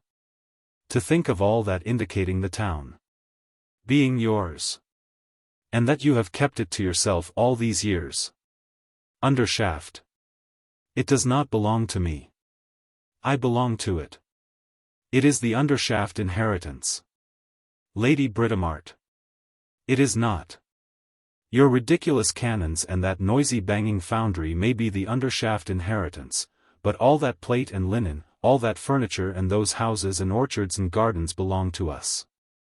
They belong to me, they are not a man's business. I won't give them up. You must be out of your senses to throw them all away, and if you persist in such folly, I will call in a doctor. Undershaft. Stooping to smell the bouquet. Where did you get the flowers, my dear? Lady Britomart. Your men presented them to me in your William Morris Labour Church. Cusins. Springing up. Oh. It needed only that. A Labour Church. Lady Britomart. Yes, with Morris's words in mosaic letters 10 feet high round the dome. No man is good enough to be another man's master. The cynicism of it. Undershaft. It shocked the men at first, I am afraid. But now they take no more notice of it than of the 10 Commandments in church. Lady Britomart. Andrew, you are trying to put me off the subject of the inheritance by profane jokes. Well, you shan't. I don't ask it any longer for Stephen, he has inherited far too much of your perversity to be fit for it. But Barbara has rights as well as Stephen. Why should not Adolphus succeed to the inheritance? I could manage the town for him, and he can look after the cannons, if they are really necessary. Undershaft. I should ask nothing better if Adolphus were a foundling. He is exactly the sort of new blood that is wanted in English business. But he's not a foundling, and there's an end of it. Cusins. Diplomatically. Not quite. They all turn and stare at him. He comes from the platform past the shed to Undershaft. I think, mind. I am not committing myself in any way as to my future course, but I think the foundling difficulty can be got over. Undershaft. What do you mean? Cusins. Well, I have something to say which is in the nature of a confession. Sarah. Confession. Lady Britomart. Barbara. Stephen. Lomax. Oh, I say. Cusins. Yes, a confession. Listen, all. Until I met Barbara I thought myself in the main an honorable, truthful man, because I wanted the approval of my conscience more than I wanted anything else. But the moment I saw Barbara, I wanted her far more than the approval of my conscience. Lady Britomart. Adolphus. Cusins. It is true. You accused me yourself, Lady Brit, of joining the army to worship Barbara, and so I did. She bought my soul like a flower at a street corner, but she bought it for herself. Undershaft. What? Not for Dionysus or another? Cusins. Dionysus and all the others are in herself. I adored what was divine in her, and was therefore a true worshipper. But I was romantic about her too. I thought she was a woman of the people, and that a marriage with a professor of Greek would be far beyond the wildest social ambitions of her rank. Lady Britomart. Adolphus. Lomax. Oh, I say. Cusins. When I learnt the horrible truth. Lady Britomart. What do you mean by the horrible truth, pray? Cusins. That she was enormously rich. That her grandfather was an earl, that her father was the Prince of Darkness. Undershaft. Chut. Cusins. And that I was only an adventurer trying to catch a rich wife, then I stooped to deceive about my birth. Lady Britomart. Your birth. Now Adolphus, don't dare to make up a wicked story for the sake of these wretched canons. Remember, I have seen photographs of your parents. And the Agent General for Southwestern Australia knows them personally and has assured me that they are most respectable married people. Cusins. So they are in Australia. But here they are outcasts. Their marriage is legal in Australia, but not in England. My mother is my father's deceased wife's sister, and in this island I am consequently a foundling. Sensation. Is the subterfuge good enough, Machiavelli? Undershaft. Thoughtfully. Biddy, this may be a way out of the difficulty. Lady Britomart. Stuff. A man can't make canons any the better for being his own cousin instead of his proper self. She sits down in the deck chair with a bounce that expresses her downright contempt for their casuistry. Undershaft. To Cusins. You are an educated man. That is against the tradition. Cusins. Once in 10,000 times it happens that the schoolboy is a born master of what they try to teach him. Greek has not destroyed my mind, it has nourished it. Besides, I did not learn it at an English public school. Undershaft. Well, I cannot afford to be too particular, you have cornered the foundling market. Let it pass. You are eligible, Euripides, you are eligible. Barbara. Coming from the platform and interposing between Cusins and Undershaft. Dolly, yesterday morning, when Stephen told us all about the tradition, you became very silent, and you have been strange and excited ever since. Were you thinking of your birth then? Cusins. When the finger of destiny suddenly points at a man in the middle of his breakfast, it makes him thoughtful. Barbara turns away sadly and stands near her mother, listening perturbedly. Undershaft. Aha! You have had your eye on the business, my young friend, have you? Cusins. Take care. There is an abyss of moral horror between me and your accursed aerial battleships. Undershaft. Never mind the abyss for the present. Let us settle the practical details and leave your final decision open. You know that you will have to change your name. Do you object to that? Cusins. Would any man named Adolphus, any man called Dolly, object to be called something else? Undershaft. Good. Now, as to money. I propose to treat you handsomely from the beginning. You shall start at 1,000 a year. Cusins. With sudden heat, his spectacles twinkling with mischief. 1,000. You dare offer a miserable 1,000 to the son-in-law of a millionaire? No, by heavens, Machiavelli. You shall not cheat me. You cannot do without me, and I can do without you. I must have 2,500 a year for 2 years. At the end of that time, if I am a failure, I go. But if I am a success, and stay on, you must give me the other 5,000. Undershaft. What other 5,000? Cusins. To make the 2 years up to 5,000 a year. The 2,500 is only half pay in case I should turn out a failure. The 3rd year I must have 10% on the profits. Undershaft.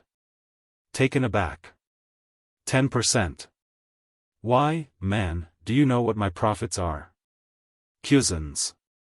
Enormous, I hope, otherwise I shall require 25%. Undershaft. But, Mr. Cusins, this is a serious matter of business. You are not bringing any capital into the concern. Cusins. What? No capital. Is my mastery of Greek no capital? Is my access to the subtlest thought, the loftiest poetry yet attained by humanity, no capital? My character. My intellect. My life. My career. What Barbara calls my soul. Are these no capital? Say another word, and I double my salary. Undershaft. Be reasonable. Cusins. Peremptorily. Mr. Undershaft, you have my terms. Take them or leave them. Undershaft. Recovering himself. Very well. I note your terms, and I offer you half. Cusins. Disgusted. Half. Undershaft. Firmly. Half. Cusins. You call yourself a gentleman, and you offer me half. Undershaft. I do not call myself a gentleman, but I offer you half. Cusins. This to your future partner. Your successor. Your son-in-law. Barbara. You are selling your own soul, Dolly, not mine. Leave me out of the bargain, please. Undershaft. Come. I will go a step further for Barbara's sake. I will give you 3/5. But that is my last word. Cusins. Done. Lomax. Done in the eye. Why, I only get 800, you know. Cusins. By the way, Mac, I am a classical scholar, not an arithmetical one. Is 3/5 more than half or less? Undershaft. More, of course. Cusins. I would have taken 250. How you can succeed in business when you are willing to pay all that money to a university don who is obviously not worth a junior clerk's wages, well. What will Lazarus say? Undershaft. Lazarus is a gentle romantic Jew who cares for nothing but string quartets and stalls at fashionable theaters. He will get the credit of your rapacity in money matters, as he has hitherto had the credit of mine. You are a shark of the first order, Euripides. So much the better for the firm. Barbara. Is the bargain closed, Dolly? Does your soul belong to him now? Cusins. No, the price is settled, that is all. The real tug of war is still to come. What about the moral question? Lady Britomart. There is no moral question in the matter at all, Adolphus. You must simply sell cannons and weapons to people whose cause is right and just, and refuse them to foreigners and criminals. Undershaft. Determinately. No, none of that. You must keep the true faith of an armorer, or you don't come in here. Cusins. What on earth is the true faith of an armorer? Undershaft.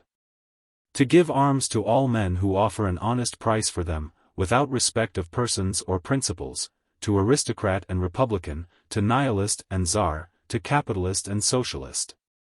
To Protestant and Catholic, to burglar and policeman, to black man, white man and yellow man, to all sorts and conditions, all nationalities, all faiths, all follies, all causes and all crimes.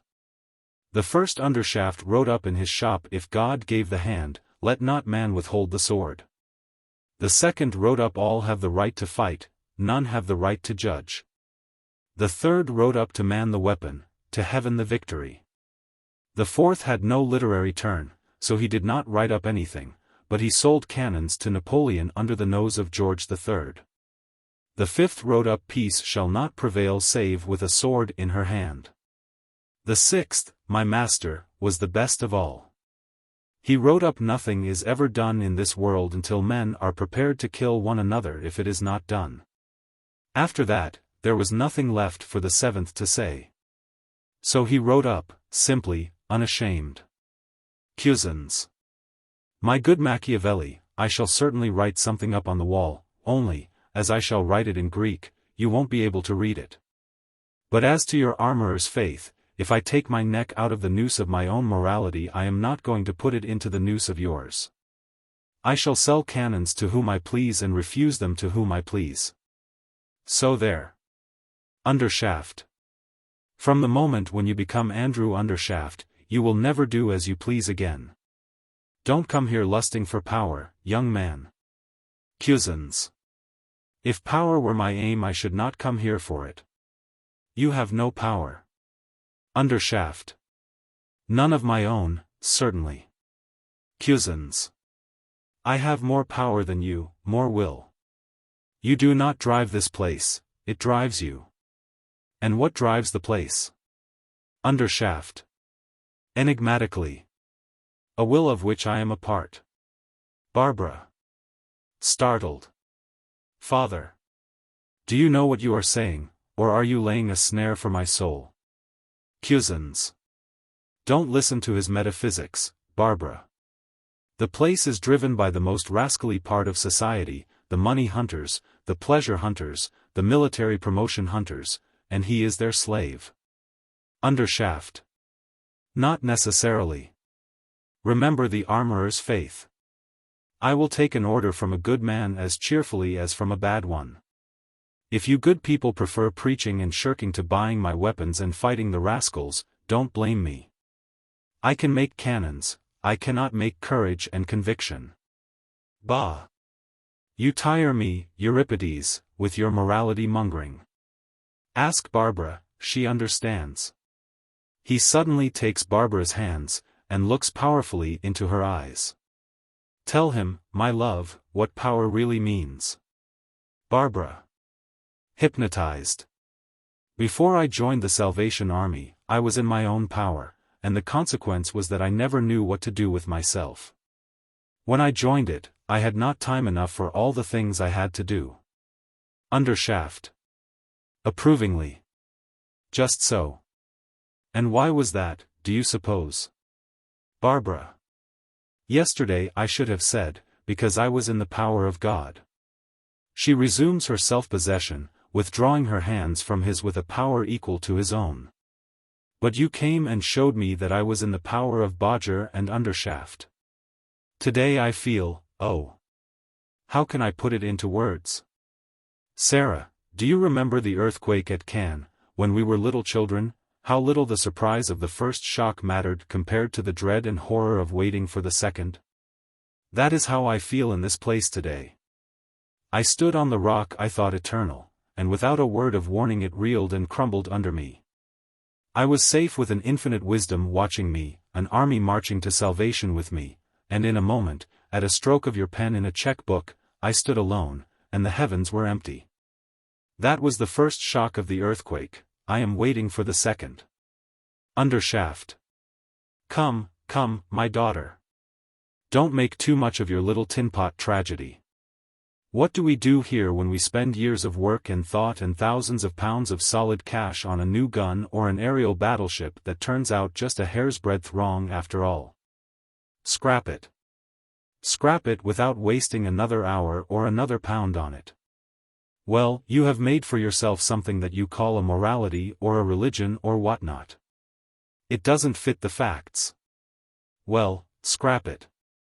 Scrap it and get one that does fit. That is what is wrong with the world at present. It scraps its obsolete steam engines and dynamos. But it won't scrap its old prejudices and its old moralities and its old religions and its old political constitutions. What's the result? In machinery it does very well. But in morals and religion and politics it is working at a loss that brings it nearer bankruptcy every year. Don't persist in that folly. If your old religion broke down yesterday, get a newer and a better one for tomorrow. Barbara. Oh, how gladly I would take a better one to my soul. But you offer me a worse one. Turning on him with sudden vehemence. Justify yourself, show me some light through the darkness of this dreadful place, with its beautifully clean workshops, and respectable workmen, and model homes. Undershaft. Cleanliness and respectability do not need justification, Barbara, they justify themselves. I see no darkness here, no dreadfulness. In your salvation shelter I saw poverty, misery, cold and hunger. You gave them bread and treacle and dreams of heaven. I give from 30 shillings a week to 12,000 a year. They find their own dreams, but I look after the drainage.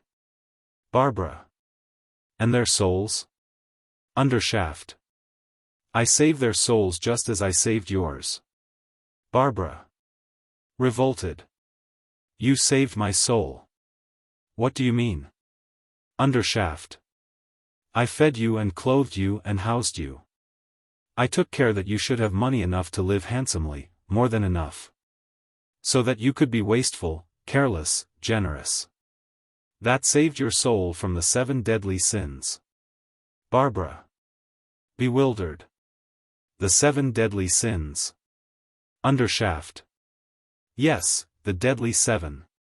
Counting on his fingers. Food, clothing, firing, rent, taxes, respectability and children.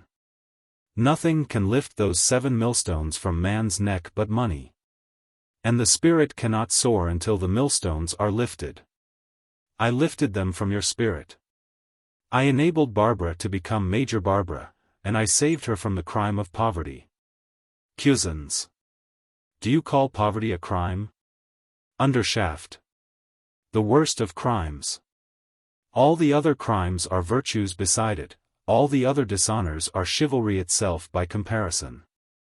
Poverty blights whole cities, spreads horrible pestilences, strikes dead the very souls of all who come within sight, sound or smell of it.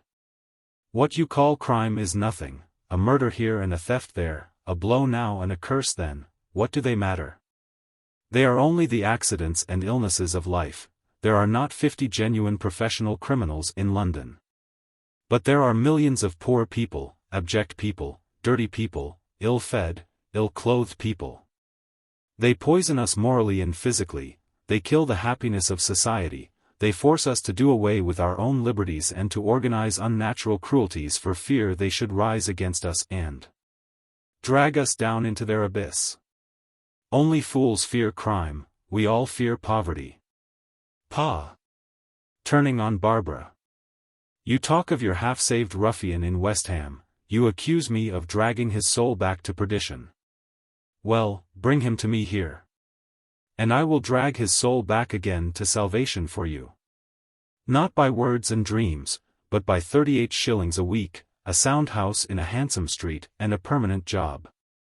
In 3 weeks he will have a fancy waistcoat, in 3 months a tall hat and a chapel sitting. Before the end of the year he will shake hands with a duchess at a Primrose League meeting, and join the Conservative Party. Barbara. And will he be the better for that? Undershaft. You know he will. Don't be a hypocrite, Barbara. He will be better fed, better housed, better clothed, better behaved, and his children will be pounds heavier and bigger. That will be better than an American cloth mattress in a shelter, chopping firewood, eating bread and treacle, and being forced to kneel down from time to time to thank heaven for it, knee drill. I think you call it. It is cheap work converting starving men with a Bible in one hand and a slice of bread in the other. I will undertake to convert West Ham to Mohammedanism on the same terms. Try your hand on my men, their souls are hungry because their bodies are full. Barbara. And leave the East End to starve? Undershaft. His energetic tone dropping into one of bitter and brooding remembrance. I was an East Ender.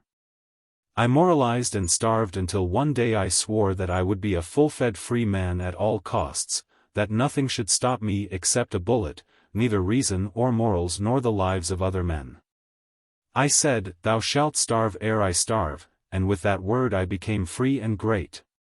I was a dangerous man until I had my will, now I am a useful, beneficent, kindly person. That is the history of most self-made millionaires, I fancy. When it is the history of every Englishman we shall have an England worth living in. Lady Britomart. Stop making speeches, Andrew. This is not the place for them. Undershaft. Punctured. My dear, I have no other means of conveying my ideas. Lady Britomart. Your ideas are nonsense. You got oil because you were selfish and unscrupulous. Undershaft. Not at all. I had the strongest scruples about poverty and starvation. Your moralists are quite unscrupulous about both, they make virtues of them. I had rather be a thief than a pauper. I had rather be a murderer than a slave. I don't want to be either. But if you force the alternative on me, then, by heaven, I'll choose the braver and more moral one. I hate poverty and slavery worse than any other crimes whatsoever. And let me tell you this. Poverty and slavery have stood up for centuries to your sermons and leading articles, they will not stand up to my machine guns. Don't preach at them, don't reason with them. Kill them. Barbara. Killing. Is that your remedy for everything? Undershaft. It is the final test of conviction, the only lever strong enough to overturn a social system, the only way of saying must.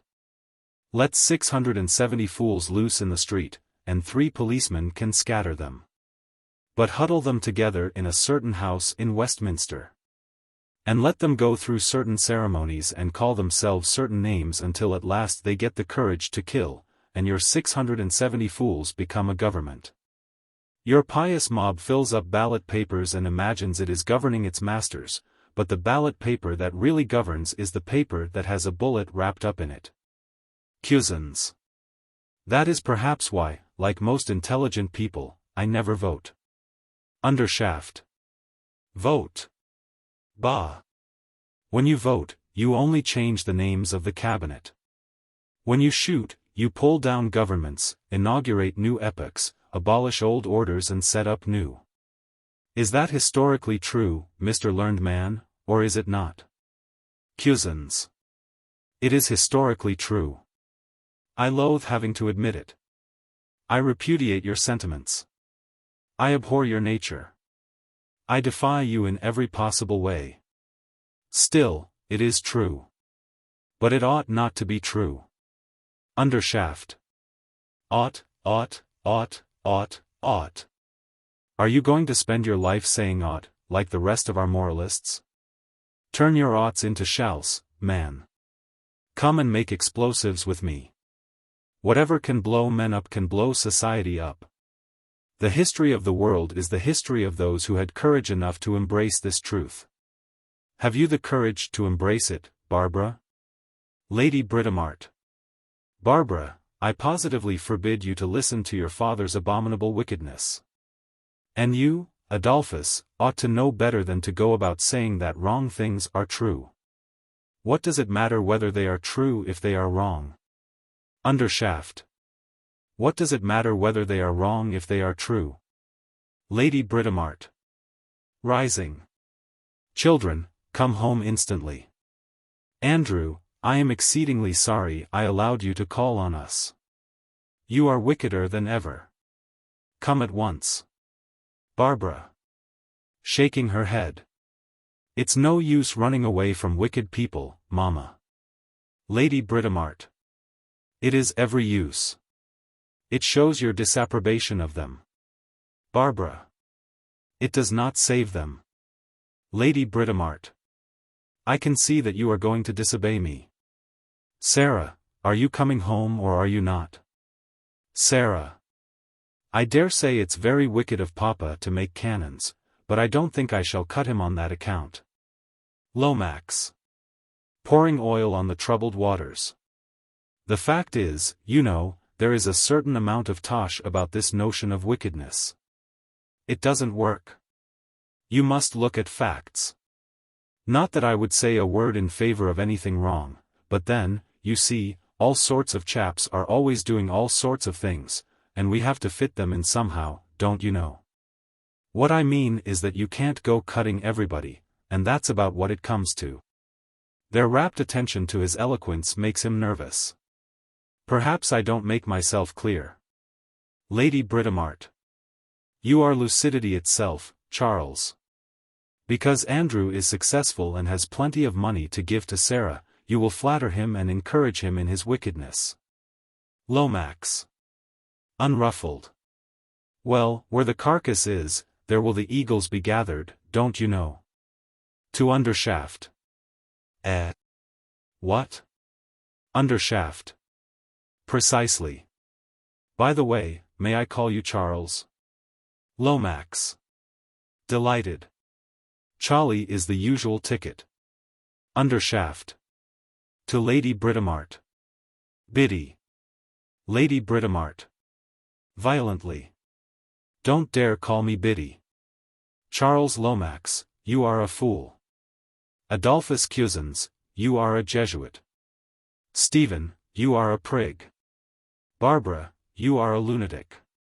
Andrew, you are a vulgar tradesman. Now you all know my opinion.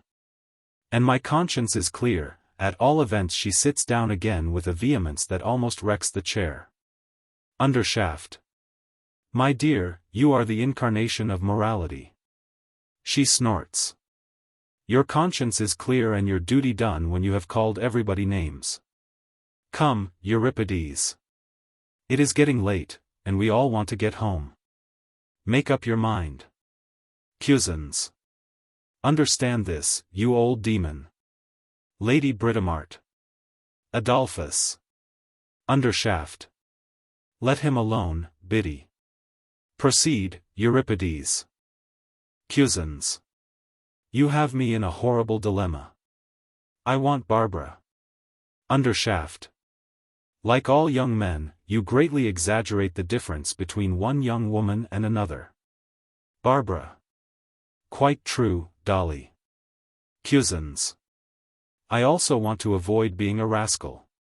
Undershaft. With biting contempt. You lust for personal righteousness, for self-approval, for what you call a good conscience, for what Barbara calls salvation, for what I call patronizing people who are not so lucky as yourself. Cusins. I do not, all the poet in me recoils from being a good man.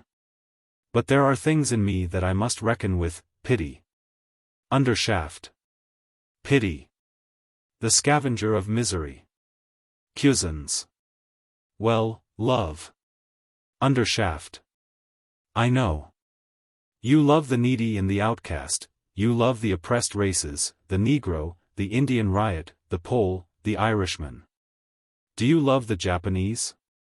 Do you love the Germans? Do you love the English? Cusins. No. Every true Englishman detests the English. We are the wickedest nation on earth, and our success is a moral horror. Undershaft. That is what comes of your gospel of love, is it? Cusins. May I not love even my father-in-law? Undershaft.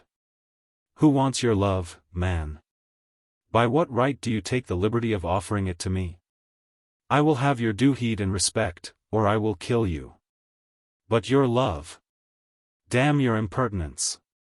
Cusins. Grinning. I may not be able to control my affections, Mac. Undershaft. You are fencing, Euripides. You are weakening, your grip is slipping. Come. Try your last weapon. Pity and love have broken in your hand, forgiveness is still left. Cusins. No, forgiveness is a beggar's refuge. I am with you there, we must pay our debts. Undershaft. Well said. Come. You will suit me.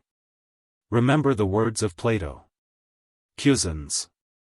Starting. Plato. You dare quote Plato to me. Undershaft.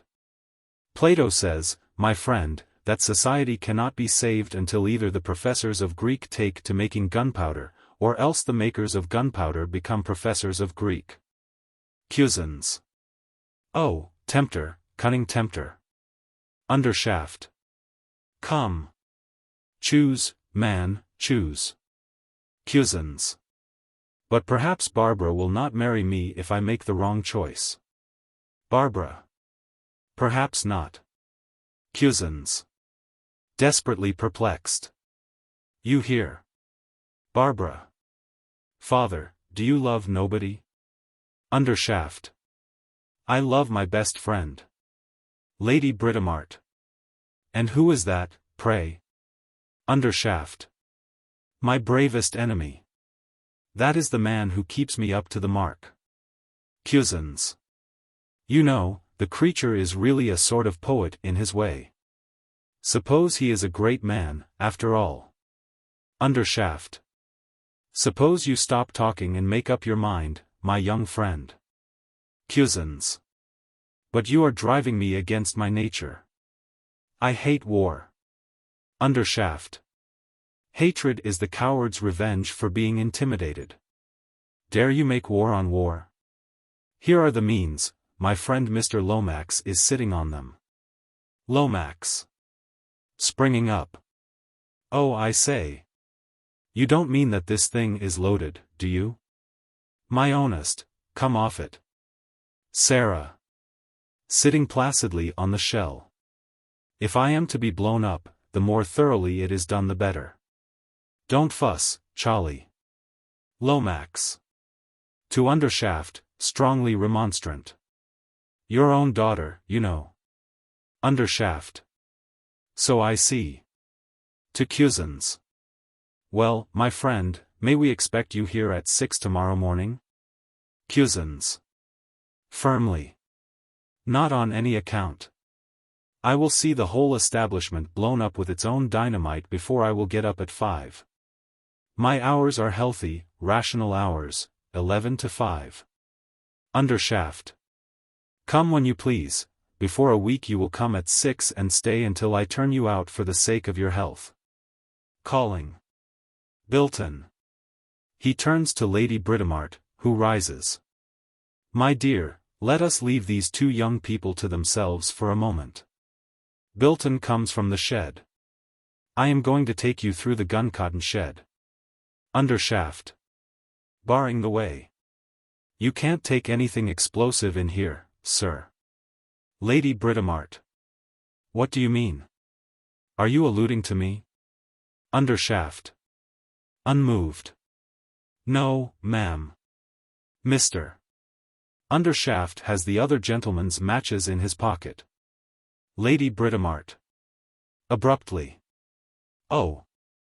I beg your pardon. She goes into the shed. Undershaft. Quite right, Bilton, quite right, here you are. He gives Bilton the box of matches. Come, Stephen. Come, Charles. Bring Sarah. He passes into the shed. Bilton opens the box and deliberately drops the matches into the fire bucket. Lomax. Oh, I say. Bilton stolidly hands him the empty box. Infernal nonsense. Pure scientific ignorance. He goes in. Sarah. Am I all right, Bilton? Undershaft. You'll have to put on list slippers, miss, that's all. We've got 'em inside. She goes in. Stephen. Very seriously to Cusins. Dolly, old fellow, think. Think before you decide. Do you feel that you are a sufficiently practical man? It is a huge undertaking, an enormous responsibility. All this mass of business will be Greek to you. Cusins. Oh, I think it will be much less difficult than Greek. Stephen. Well, I just want to say this before I leave you to yourselves. Don't let anything I have said about right and wrong prejudice you against this great chance in life. I have satisfied myself that the business is one of the highest character and a credit to our country. Emotionally. I am very proud of my father. Unable to proceed, he presses Cusins' hand and goes hastily into the shed, followed by Bilton. Barbara and Cusins, left alone together, look at one another silently. Cusins. Barbara, I am going to accept this offer. Barbara. I thought you would. Cusins. You understand, don't you, that I had to decide without consulting you. If I had thrown the burden of the choice on you, you would sooner or later have despised me for it. Barbara. Yes, I did not want you to sell your soul for me any more than for this inheritance. Cusins. It is not the sale of my soul that troubles me, I have sold it too often to care about that. I have sold it for a professorship. I have sold it for an income. I have sold it to escape being imprisoned for refusing to pay taxes for hangman's ropes and unjust wars and things that I abhor. What is all human conduct but the daily and hourly sale of our souls for trifles? What I am now selling it for is neither money nor position nor comfort, but for reality and for power. Barbara. You know that you will have no power, and that he has none. Cusins. I know. It is not for myself alone. I want to make power for the world. Barbara. I want to make power for the world too, but it must be spiritual power. Cusins. I think all power is spiritual. These cannons will not go off by themselves. I have tried to make spiritual power by teaching Greek. But the world can never be really touched by a dead language and a dead civilization. The people must have power. And the people cannot have Greek. Now the power that is made here can be wielded by all men. Barbara. Power to burn women's houses down and kill their sons and tear their husbands to pieces. Cusins. You cannot have power for good without having power for evil too. Even mother's milk nourishes murderers as well as heroes. This power which only tears men's bodies to pieces has never been so horribly abused as the intellectual power, the imaginative power, the poetic, religious power that can enslave men's souls. As a teacher of Greek I gave the intellectual man weapons against the common man. I now want to give the common man weapons against the intellectual man. I love the common people. I want to arm them against the lawyer, the doctor, the priest, the literary man, the professor, the artist, and the politician, who, once in authority, are the most dangerous, disastrous, and tyrannical of all the fools, rascals, and impostors. I want a democratic power strong enough to force the intellectual oligarchy to use its genius for the general good or else perish. Barbara. Is there no higher power than that? Pointing to the shell. Cusins. Yes. But that power can destroy the higher powers just as a tiger can destroy a man, therefore man must master that power first. I admitted this when the Turks and Greeks were last at war. My best pupil went out to fight for Hellas. My parting gift to him was not a copy of Plato's Republic, but a revolver and 100 Undershaft cartridges. The blood of every Turk he shot, if he shot any, is on my head as well as on Undershaft's. That act committed me to this place forever. Your father's challenge has beaten me. Dare I make war on war? I dare. I must. I will. And now, is it all over between us? Barbara. Touched by his evident dread of her answer. Silly baby dolly. How could it be? Cusins. Overjoyed. Then oh for my drum. He flourishes imaginary drumsticks. Barbara. Angered by his levity. Take care, Dolly, take care. Oh, if only I could get away from you and from father and from it all. If I could have the wings of a dove and fly away to heaven. Cusins. And leave me. Barbara. Yes, you, and all the other naughty mischievous children of men. But I can't. I was happy in the Salvation Army for a moment. I escaped from the world into a paradise of enthusiasm and prayer and soul-saving. But the moment our money ran short, it all came back to Bodger. It was he who saved our people, he, and the Prince of Darkness, my papa. Undershaft and Bodger, their hands stretch everywhere. When we feed a starving fellow creature, it is with their bread, because there is no other bread. When we tend the sick, it is in the hospitals they endow. If we turn from the churches they build, we must kneel on the stones of the streets they pave. As long as that lasts, there is no getting away from them. Turning our backs on Bodger and Undershaft is turning our backs on life. Cusins. I thought you were determined to turn your back on the wicked side of life. Barbara. There is no wicked side, life is all one. And I never wanted to shirk my share in whatever evil must be endured, whether it be sin or suffering. I wish I could cure you of middle-class ideas, Dolly. Cusins. Gasping. Middle CL. A snub. A social snub to me. From the daughter of a foundling. Barbara. That is why I have no class, Dolly, I come straight out of the heart of the whole people. If I were middle class I should turn my back on my father's business. And we should both live in an artistic drawing room, with you reading the reviews in one corner, and I in the other at the piano, playing Schumann, both very superior persons. And neither of us a bit of use. Sooner than that, I would sweep out the gun-cotton shed, or be one of Bodger's barmaids. Do you know what would have happened if you had refused Papa's offer? Cusins. I wonder. Barbara. I should have given you up and married the man who accepted it. After all, my dear old mother has more sense than any of you. I felt like her when I saw this place, felt that I must have it, that never, never, never could I let it go.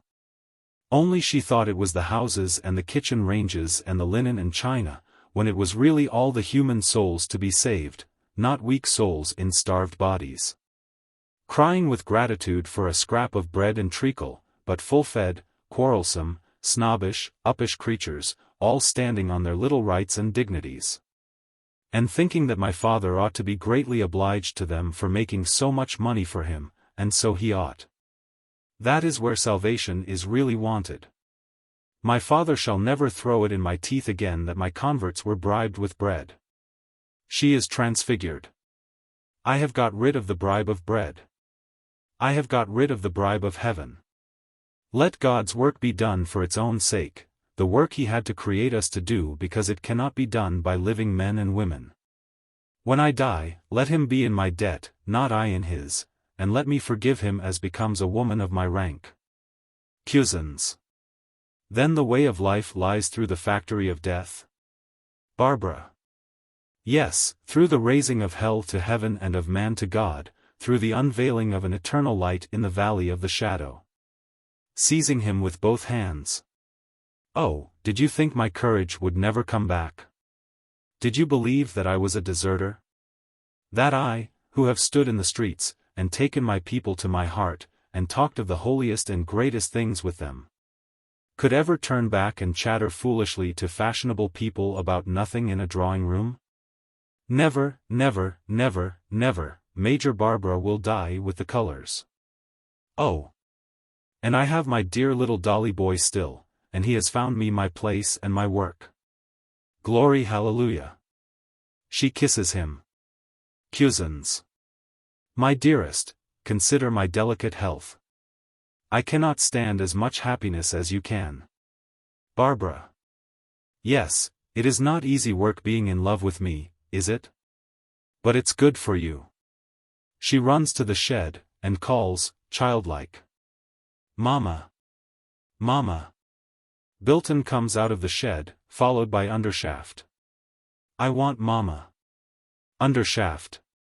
She is taking off her list slippers, dear.